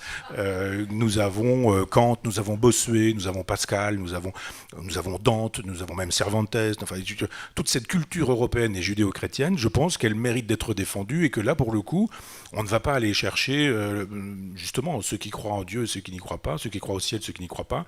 Parce qu'il est temps de défendre les valeurs de l'Occident judéo-chrétien. Je n'imaginais pas qu'à 16 ans, j'emploierais ce vocabulaire plus tard, mais je crois effectivement qu'il y a péril en la demeure, parce que d'aucuns ont envie de détruire cet Occident judéo-chrétien, y compris des gens qui sont des produits du judéo-christianisme. Alors...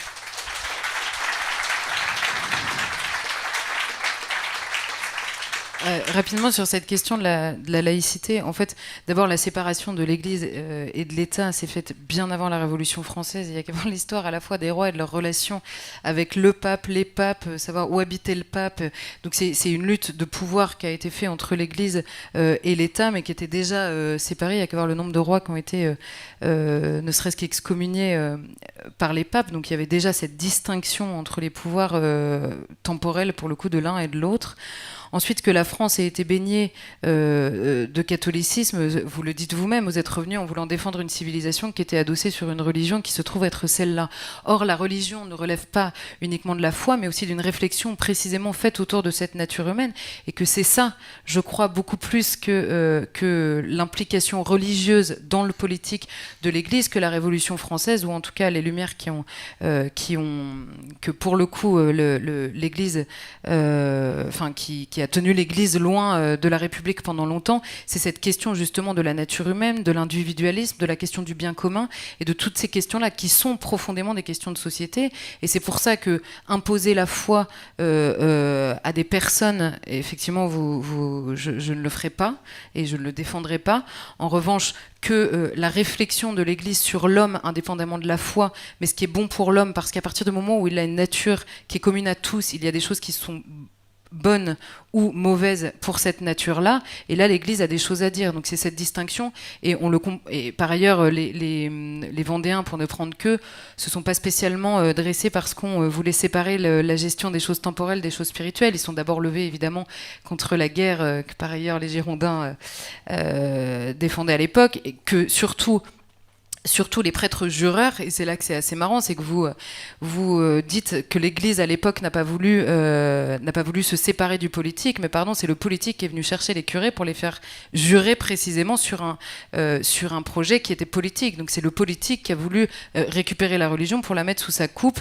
Et enfin, sur la question de la laïcité, quand je dis que le catholicisme peut comprendre la distinction parce qu'il l'a pensé et qu'il le pense, justement, cette différence entre la gestion des choses spirituelles et la gestion des choses temporelles, c'est sur cette question de savoir est-ce que la laïcité dans une société, et je pense que c'est là-dessus qu'on n'est pas d'accord, puisque vous évoquez 1905, où effectivement l'Église a été encore une fois un peu malmenée pour le coup par le politique en premier, c'est que la laïcité telle que conçue par le catholicisme, sépare les choses spirituelles des choses temporelles, l'État de l'Église.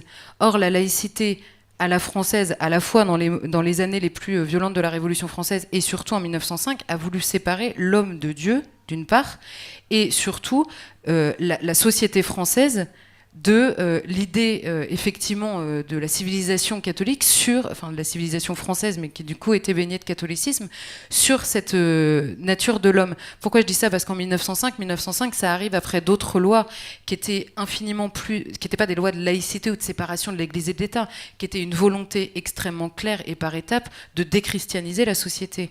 On le sait parce que ces 60 000 religieux qui étaient infirmiers, qui étaient professeurs, qui géraient énormément de choses dans la société, qui ont été exilés, 60 000 religieux exilés de la France, c'est la suppression des écoles religieuses. On a arraché les écoles aux moines et aux religieuses, on a arraché les hôpitaux à ce moment-là, parce qu'on a voulu les faire passer sur un terrain laïque, parce qu'on ne voulait plus de la conception chrétienne, je crois, à la fois de la société évidemment, mais de l'homme surtout.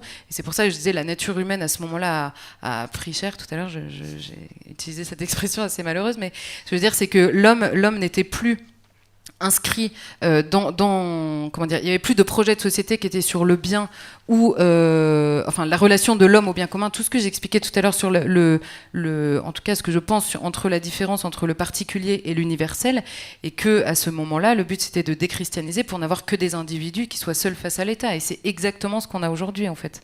Nous n'avons plus que des individus, en tout cas c'est le projet, que des individus qui sont évidemment vautrés dans leur nihilisme, et on en parlera peut-être tout à l'heure, mais qui se voient obligés d'accéder à de nouvelles religions, à de nouvelles causes qui les dépassent, ou en tout cas d'adhérer à ce qui est peut-être plus qu'une religion, à une révolte spirituelle qu'on retrouve à la fois dans le féminisme, à la fois dans l'écologie, et même à la fois d'ailleurs dans les revendications racialistes de certains indigénistes. Merci Charlotte. Faut qu'on avance sur certains sujets qui me tiennent à cœur. Alors c'est très bien parce que j'ai pas besoin de poser de questions, mais vous répondez à tout. C'est très pratique. Vous venez de parler d'un front commun pour défendre l'Occident judéo-chrétien. Sur Thinkerview récemment, vous aviez également dit « J'accueillerai tous les migrants, quelle que soit leur situation et leur nombre, par humanisme, ce qui se conçoit, mais qui me semble parfaitement incompatible. » C'est-à-dire que si vous avez effectivement, et ça rejoint aussi la question qui porte sur le souverainisme, est-ce que c'est suffisant le souverainisme Comme une amie me le disait récemment, que fait-on d'une République française islamique souveraine? La question c'est le contenant, enfin justement le contenu qu'il y a derrière. Et donc j'aimerais vous entendre sur ces sujets. Est-ce que c'est peut-être ce qui distingue la gauche de la droite encore face au principe de réalité? Alors cette émission dure 2h30 et on a extrait cette phrase polémique. J'ai un long développement sur ce sujet-là qui dit très exactement le contraire de ce qu'on fait dire à cette phrase. Je n'ai pas dit j'accueillerai par humanisme la totalité. Bah, si, tout à fait. Non. Vous avez pas dit ce que j'ai face à un afflux de migrants, de non. gens qui fuient la misère ou la mort. J'ai pas dit ça. Je ne peux pas imaginer ne pas les accueillir. Ce qui se conçoit, c'est parfaitement. Mais sauf que je l'ai pas dit. J'ai dit que l'immigration était acceptable dans la mesure où il y avait un désir d'être français de la part de ceux qui venaient. C'est quand même pas exactement la même chose. J'ai soumis l'accueil à un désir d'être français. C'est exactement le contraire de ce que vous me faites dire. Sauf justement en cas d'urgence. Non mais vous avez regardé l'émission? Ah oui. Les 2h30. 2 fois même. Et vous avez trouvé cette phrase comme oui, ça en sortant en fait, bien. Ça s'entend parfaitement et même ça rentre dans le débat que vous avez. La démonstration que je fais par la suite est totalement contraire à ce que vous laissez entendre. Je n'ai pas dit on ouvre, ou alors j'aurais dit là une fois. C'était pas ouvrir les frontières par principe. Non mais accueillir tout le monde, etc. Non, j'ai dit on accueille tous les gens qui montrent leur désir d'être en France, de devenir français. Bah si. Ah, c'est vraiment en cas d'urgence sanitaire. J'allais dire presque par charité chrétienne. Vous disiez, mais voilà, non mais mais réellement, on ne peut pas imaginer. Je n'ai jamais pensé ça, donc je vois pas pourquoi je l'aurais dit dans cette configuration-là, sauf à me contredire absolument. Mais je demande que la citation soit remise dans son contexte, que la démonstration soit prise dans sa totalité. Je crois que j'ai répondu sur une vingtaine de minutes à cette question-là. Oui, mais l'idée de dire, c'est la première fois que j'aurais dit une chose pareille, et je le dirais en contradiction avec tout ce qui a été dit précédemment ou écrit par moi. C'est pour ça que je vous pose la question. C'est pourquoi je peux vous dire que j'ai pas dit ça, parce que j'ai développé, et que pour des raisons polémiques, on sort cette phrase pour lui faire dire très exactement le contraire de ce que je pense. Je dis que la question de l'immigration doit être soumise à la question du désir d'être français. Et que là, si les gens désirent être français, on peut accueillir tout le monde. Si tout le monde désire être français, à quoi j'ajoute, quelle que soit la religion, la couleur de peau, etc., parce que ça n'est plus un problème. Donc, sauf j'ai parlé 2h30, peut-être me suis-je mal exprimé sur une phrase qu'on peut sortir, etc., mais ceci dit, je ne peux pas m'exprimer mal sur 20 minutes.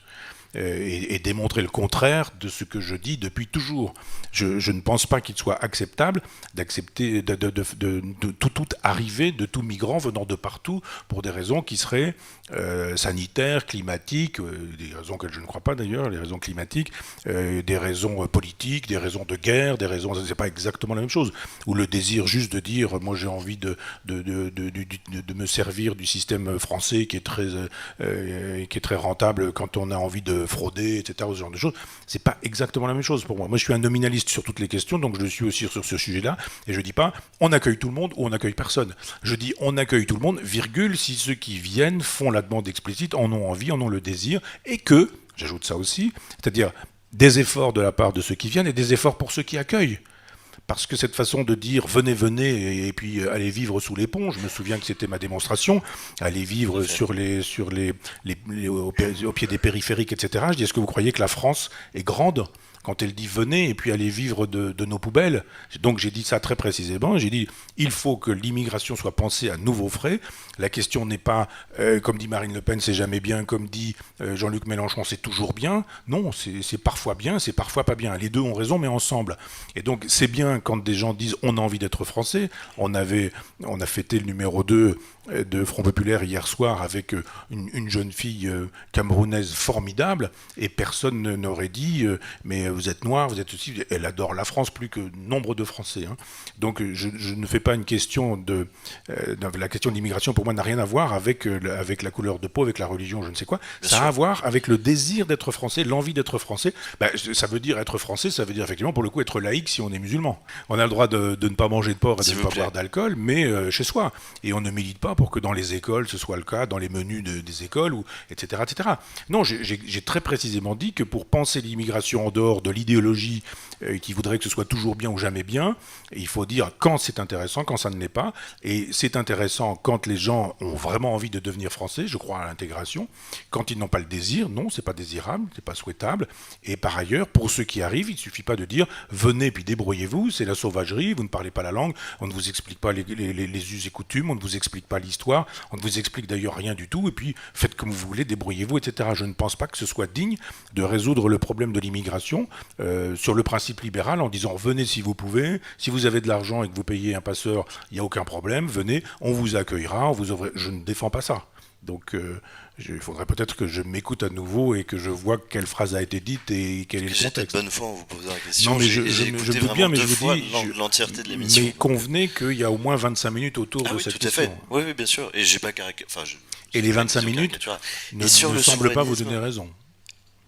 Mais j'assumerai, hein. Je vous assure que si je pensais ça, il n'y a aucun problème, j'assume tout ce que je pense, et je ne suis pas du genre, ça se voit, ça se sait un peu, et si je le pensais véritablement, je le dirais, j'aurais aucune honte, aucune crainte à me faire traiter de nazi, c'est déjà fait, de DA, de Doriot, il n'y a pas de problème, de pédophile refoulé ou d'antisémite, j'ai eu droit à tout ça, vous savez, il n'y a aucun problème, j'assumerais cette pensée-là si elle était de moi. Et sur le souverainisme et Front Populaire, alors je vous embête une dernière fois, là c'est sur les propos récents chez Jean-Baptiste Boursier, sur l'idée de recréer un courant de gauche. Alors, peut-être été mal interprété.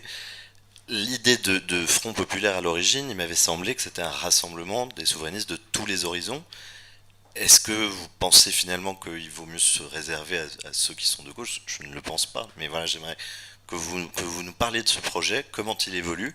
C'est la sortie du deuxième numéro aujourd'hui, qui va porter sur l'état profond. Et je vous incite tous à le lire. J'y suis abonné depuis le départ. Donc voilà, est-ce que vous pouvez nous parler de ce projet ? Oui, alors là c'est pareil, ça procède d'une espèce de prélèvement. Je parle beaucoup, probablement trop, je m'exprime en permanence comme ça. Et d'un seul coup on dit mais vous avez dit ceci. Vous avez dit ceci, ça veut dire quoi ? Finalement, vous êtes un sous-marin de la gauche, etc. J'ai jamais caché qui j'étais, ce que je pensais, et vous l'avez même dit tout à l'heure. Donc effectivement, quand on dit, alors finalement, c'est pas ce que vous dites, c'est le contraire. Finalement, vous roulez pour la gauche, vous allez finir par voter Macron, je sais pas quoi, enfin toutes les sottises possibles et imaginables. J'ai dit sur, je sais plus qui, chez Bourdin ce matin, que je défendais effectivement le vaccin et le principe du vaccin, parce que l'école républicaine nous apprenait l'asepsie, l'antisepsie, la vaccine, Pasteur, etc. Et que je disais que c'était sidérant qu'aujourd'hui on puisse refuser. J'ai reçu des commentaires du genre par quel labo pharmaceutique êtes-vous payé, on ferait en train de devenir un vendu au capital, etc. Alors bon, on va pas faire comme à la télévision en disant vous avez dit j'ai retiré une phrase, vous avez dit j'ai retiré une phrase. Quand on écrit 130 livres et qu'on parle en permanence, il y a un moment donné où effectivement peut-être n'est-on pas précis sur une phrase, mais il faut pas faire dire le contraire de ce que on aura pu dire quand des kilomètres d'écriture et des heures de parole témoignent du contraire. Donc j'ai dit et je répète que l'homme de gauche que je suis veut réunir les souverainistes de droite et de gauche. Vous allez me dire, c'est déjà pas un truc d'une pensée de droite que de dire qu'on veut réunir une pensée de gauche, que de dire qu'on veut réunir des gens de droite et de gauche. Mais je veux dire de fait que les problèmes qu'on a eus, on les a surtout eus avec la gauche, qui ne veut pas de ce projet-là. La droite le veut bien, la droite est plus tolérante que la gauche sur cette question-là.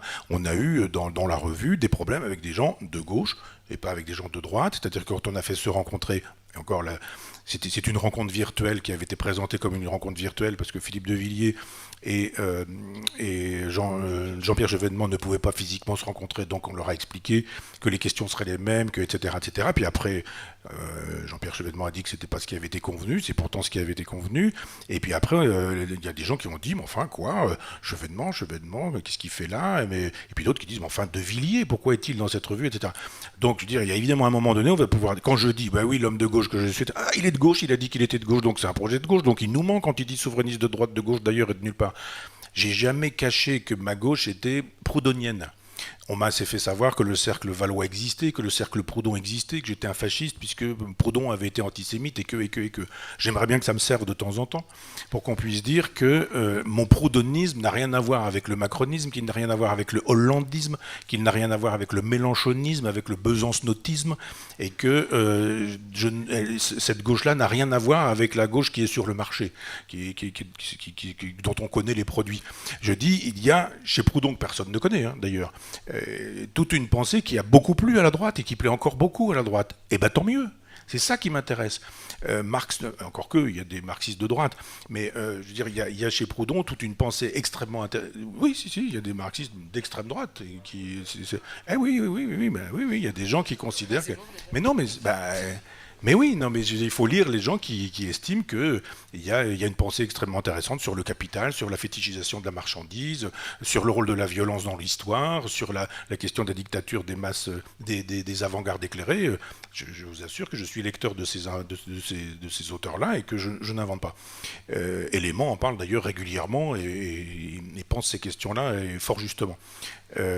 Donc sur cette gauche proudhonienne qui est la mienne, j'aimerais qu'on arrête de se servir de ces étiquettes pour dire alors il est immigrationniste parce qu'il a dit ça, et puis il est de gauche finalement, donc il avance en sous-marin et puis après on va se retrouver avec la question du genre alors vous allez au présidentiel ou pas. Donc je pense que le schéma journalistique ne s'impose pas, qui est celui du prélèvement de la petite phrase pour faire commenter la petite phrase en disant ah mais il y a peut-être 15-20 ans chez vous d'un comportement particulier, mais il y a une phrase qui pourrait donner tort à votre comportement pendant 15-20 ans. J'admets que peut-être sur 2h30 j'ai pu être maladroit sur une formule, j'en sais rien, je ne me suis pas réécouté, je ne me réécoute jamais, mais ce que je sais c'est que si cette formule est maladroite, eh bien, il y a derrière elle 25 minutes de démonstration qui ne peuvent pas être maladroites, puisque pendant 25 minutes, j'ai développé cette idée que l'immigration devait être pensée. J'utilise pas le concept immigration choisie, parce que ça a été... Chirac l'utilisait, la gauche l'utilisait, Juppé, ils ont tous voulu Sarko de l'immigration choisie. Je dis non, c'est pas... On va aller chercher des ingénieurs, on va chercher des médecins. C'est ça l'immigration choisie, c'est pas mon truc à moi. C'est-à-dire si je préfère un manœuvre qui a envie d'être français et qui vient du Mali, plutôt qu'un ingénieur malien qui lui est musulman et n'a pas envie d'être français. Donc on va pas faire une immigration choisie en fonction des compétences qui consistent à dire toutes les qualités intellectuelles, on les prend et puis on va vider votre pays en plus. Je dis juste qu'on arrêtera, il faut arrêter de penser la question de l'immigration en termes réaliste pour vous qui connaissez la philosophie médiévale, c'est-à-dire de croire que l'idée est une réalité. L'immigration, avec un I majuscule, et puis des gens qui disent « Ah, c'est pas bien ». Et puis des gens qui disent « Ah, c'est bien ». Je dis non, c'est pas ça. L'immigration, c'est nominaliste. C'est qui, c'est quand, c'est quoi, c'est comment, de quelle manière, comment ça se passe. Et si ça se passe effectivement dans le genre « On ouvre les frontières, on accueille tout le monde », je ne peux pas avoir dit ça parce que je ne l'ai jamais pensé. Sauf à croire que j'aurais voulu séduire des gens, mais avec juste une phrase qui serait perdue dans 2h30, etc. Donc non, je ne crois pas à une immigration massive, libérale, on ouvre les frontières et on accueille tout le monde. Je dis on accueille des gens qui veulent être accueillis et on leur donne les moyens d'être accueillis dans des conditions dignes. Sur cette question, effectivement, théoriquement, je suis d'accord avec vous sur le fait de distinguer les gens à la fois qu'on accueille et la manière dont on les accueille. Maintenant, les deux conditions que vous mettez me semblent être un stop assez violent à l'immigration aujourd'hui. Pour une simple raison, c'est qu'il y a déjà des gens, comme vous l'avez dit, qui sont à la fois sous les ponts et extrêmement mal accueillis aujourd'hui. Il y a énormément de gens en France aujourd'hui qui sont déboutés du droit d'asile. Donc l'État français s'assied sur sa propre loi et ses propres exigences en gardant ces gens ici au détriment évidemment des gens qui nécessiteraient d'être accueillis et qui nécessiteraient des moyens. Et la dernière chose, c'est que vous dites qu'il faut qu'il y ait un désir de la personne émigrée de devenir français. Je crois qu'il y a d'abord une nécessité absolue pour la France d'expliquer ce qu'est être français aujourd'hui, parce que on ne l'apprend plus, et vous l'avez d'ailleurs évoqué assez rapidement sur la question de l'histoire, mais on ne l'apprend plus pour une raison simple, c'est qu'on ne veut plus l'apprendre et qu'on veut surtout la déconstruire. Donc aujourd'hui, étant donné que les petits Français qui sont là depuis 1000 ans ne savent même plus très exactement ce qu'est la France et pourquoi ils ont des raisons d'être fiers, quelles sont leurs gloires et ce qui a été beau dans leur histoire et ce qui est beau dans leurs racines précisément, je crois que c'est encore plus difficile effectivement de l'expliquer à d'autres qui arriveraient et qui voudraient devenir français. Et quand on entend effectivement, depuis tout à l'heure, on parle de la France en disant il faut choisir la France, et quand on entend les hommes politiques, pour le coup, de partout et de tous bords, nous expliquer que pour devenir français, il faut s'adapter, choisir et accepter les lois de la République. Je crois que là, il y a une erreur absolument majeure qui nous a mis dedans, pour reprendre une expression extrêmement jolie. C'est simplement que quand on ne parle que de République, qui est un régime, une manière de gouverner, et quand on ne parle que de valeurs qui sont par définition mouvantes, au lieu de parler de principes, d'histoire et de quelque chose qui nous a précédés et qu'on a quand même un tout petit peu le devoir de transmettre, il est évident que s'adapter à des lois, je peux demain aller en Chine et respecter les lois chinoises sans jamais devenir chinoise. Or, c'est le problème qu'on a aujourd'hui, simplement qu'on ne veut plus expliquer ce qu'est un pays, ni aux Français qui le sont aujourd'hui, ni à ceux qui pourraient le devenir demain. Et c'est le fameux, pour résumer un peu cette idée-là, ça fait 30 ans SOS Racisme qui se crée sur le droit à la différence en expliquant qu'on est tous les mêmes. J'ai toujours pas compris, en fait, 35 ans après. Vouloir qu'on soit tous les mêmes avec un droit à la différence, ça paraît quand même extrêmement compliqué. Dont vous faisiez l'éloge tout à l'heure. Non, sur la question d'être français, non, la glorification des origines, et en plus d'aller créer une marche des beurs avec précisément une revendication qui est en l'occurrence celle des origines physiques, raciales, pour nous expliquer que finalement on va tous être français pareil, ça me semble quand même assez absurde. C'est-à-dire que l'universalisme, vous êtes d'accord si ça se fait sur votre schéma, sur votre base, si j'ai bien compris. Non, pas du tout. Simplement, la différence des personnes entre elles, évidemment, la différence de pensée, la différence de la manière de réfléchir, la différence d'idées à laquelle on aboutit. Le débat, en réalité, évidemment qu'il est possible en étant tous français, même la différence de foi, ce que j'expliquais tout à l'heure, ce qui s'est passé au début du siècle. En revanche, la glorification des origines, quand elles sont culturelles, quand elles sont religieuses, et quand en fait elles définissent des us et des coutumes, des mœurs, une manière de vivre, et un attachement à la fois géographique, historique, qui est étranger, je ne vois pas comment cette revendication-là peut faire un Français comme les autres, en fait. Il peut pas y avoir, il faut une primauté en fait, c'est ça la réalité. Il faut une primauté qui n'a jamais été à la fois imposée ni défendue et qui n'est même plus connue de ce qu'est être français en France en fait. C'est une contradiction avec l'universalisme que vous proposez. Vous êtes universaliste pourvu qu'on se range sous votre bannière. Pas du tout, mais enfin vous avez dit exactement la même chose. C'est comme l'universalisme chrétien. Non, l'universalisme il est dans la nature humaine, il n'est pas dans l'appartenance nationale.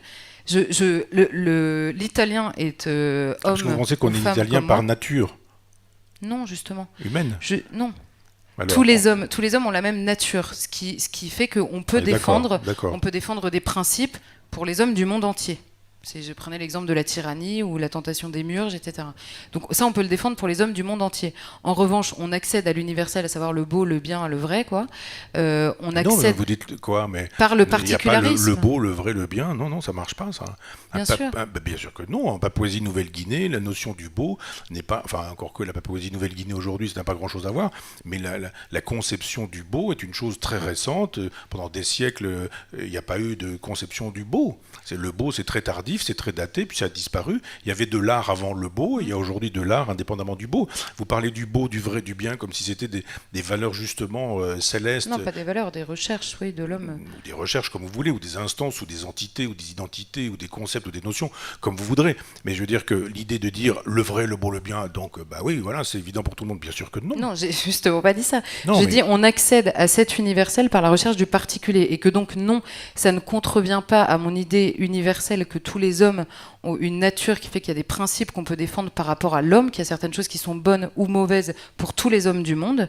Par exemple l'esclavage, par exemple la torture, où on peut s'entendre pour dire que c'est mauvais pour tous les hommes du monde parce que leur nature exige la dignité et le respect de cette dignité. Non mais moi je vous le dis parce que moi c'est ma conception de l'universalité. Le problème c'est pas votre conception, c'est la réalité. Le problème c'est pas de savoir ce que vous pensez, c'est savoir ce qui est. Vous avez beau dire l'universel, etc. Mais qu'est-ce qui contrevient à ça alors? Mais c'est Kant qui nous dit le beau est ce qui plaît universellement et sans concept. C'est faux.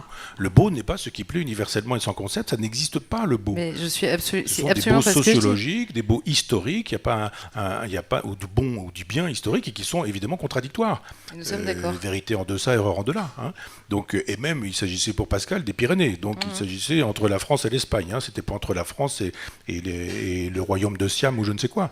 Non, je pense que la question de l'universel est vraiment la question qui mérite d'être posée, mais qu'on ne peut pas, à partir de l'idée que nous aurions une nature humaine qui serait universelle, ça tout le monde en convient, imaginer que pour autant il n'y aurait pas une diversité des valeurs, une diversité des civilisations, une diversité des cultures, et notamment des cultures. C'est exactement ce que je dis en fait.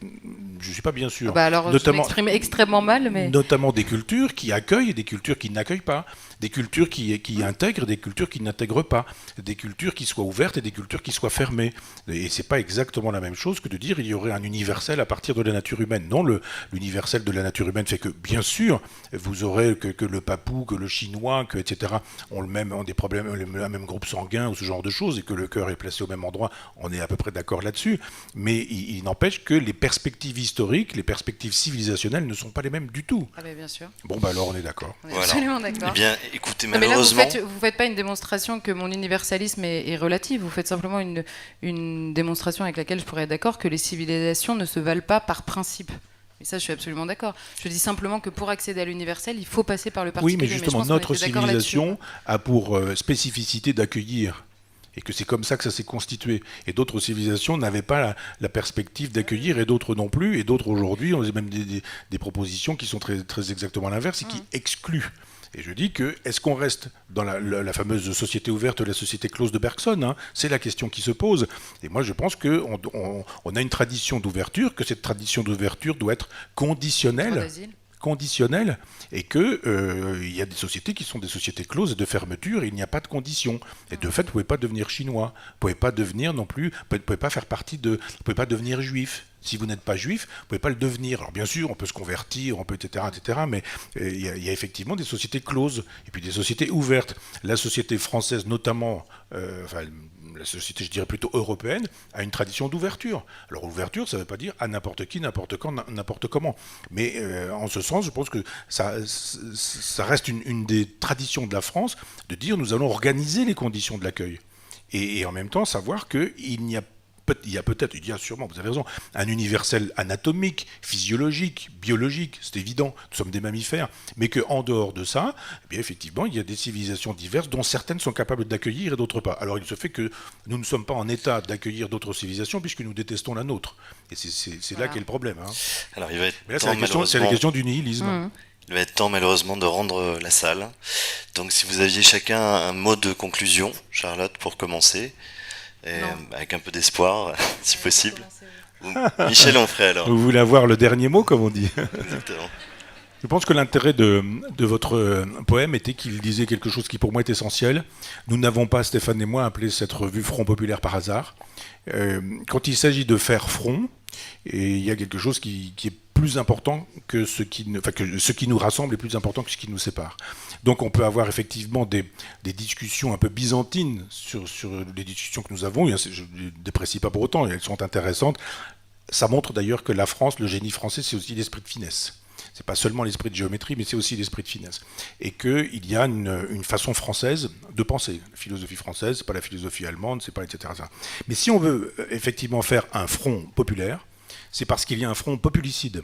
Et que c'est un mot que j'emprunte à Gracchus Babeuf, qui disait qu'effectivement, il y a eu un génocide vendéen, il n'a pas utilisé le mot, mais enfin, ça voulait dire la même chose, et qu'il y a eu donc un populicide. On a voulu tuer un peuple. Je pense effectivement qu'on peut élargir ce terme et qu'il y a aujourd'hui des gens qui veulent tuer des peuples.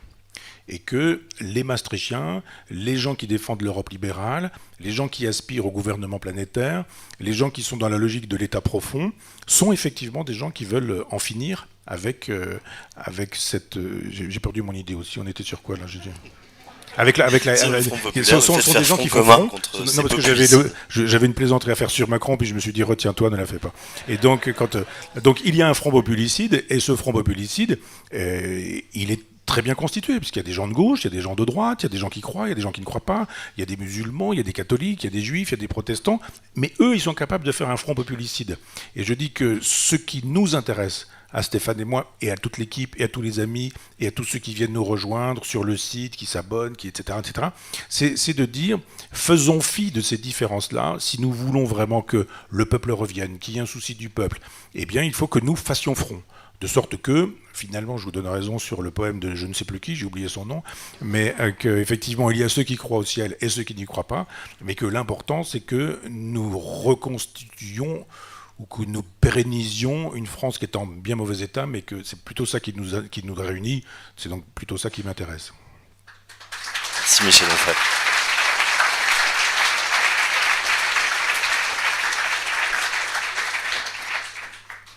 Alors, je suis évidemment d'accord avec ça. Non, je suis évidemment d'accord avec la conclusion. Et je crois que l'exercice qu'on vient de faire est la preuve que quand il y a un but qui est commun, quand il y a un but qui est recherché en commun, c'est c'est une condition absolument nécessaire au débat tout court. En fait, on se pose, on en parlait un petit peu tout à l'heure, et c'était une question qu'on voulait évoquer, mais cette question de la manière assez compulsive dont on parle en permanence de la liberté d'expression, comme si c'était ce qui nous rassemblait. François Hollande, d'ailleurs, avait dit que c'était un pilier de notre pays, comme si c'était un but qui était recherché pour lui-même, la liberté d'expression. Or, on voit bien ce soir, dans la liberté que nous sommes accordés l'un à l'autre, d'exprimer ce qu'on pensait, que la liberté d'expression n'est qu'un outil en direction d'un but. Et simplement, je crois que ce qui empêche aujourd'hui, ce qui nous empêche de réussir à débattre comme ça, c'est que nous ne cherchons plus ensemble une vérité qui nous dépasse. Nous en doutons en permanence, nous doutons en permanence de l'existence même de la vérité qu'on peut rechercher ensemble, et en revanche, personne ne doute d'avoir la vérité, ce qui est très compliqué aussi, mais du coup, la loi du plus fort s'applique, et c'est peut-être parce que la loi du plus fort n'est pas entre nos mains, ni entre les vôtres, ni entre les miennes, qu'on arrive avec peut-être un peu plus d'humilité forcée, on va dire, à débattre ensemble. Mais ce qui est important, c'est que là, on a réussi à débattre effectivement, peut-être avec des idées un peu plus fines que des solutions d'urgence pour le pays, tout simplement parce que nous avions un but en commun. Et je crois que c'est ce qui fait le plus défaut à la France aujourd'hui, c'est que tout le monde cherche des solutions, et c'est d'ailleurs peut-être aussi ce qui était extrêmement ce qui a perdu le mouvement tout simplement des Gilets jaunes que nous avons défendu et que je continue à défendre dans ces contours du 17 novembre, c'est simplement que c'était un mouvement de colère qui n'avait pas de but affiché, de but qui les regroupait. Et donc le débat est devenu impossible. L'élection d'un chef, même pour défendre, et même à l'échelle locale d'ailleurs, est devenue impossible parce que chacun disait ce qu'il avait envie de dire sans savoir qu'ensemble ils cherchaient une vérité commune. Donc je pense que si ce soir on a pu au moins mettre un petit taquet au relativisme qui est en fait en train de nous bouffer, ça me fait plaisir. Voilà.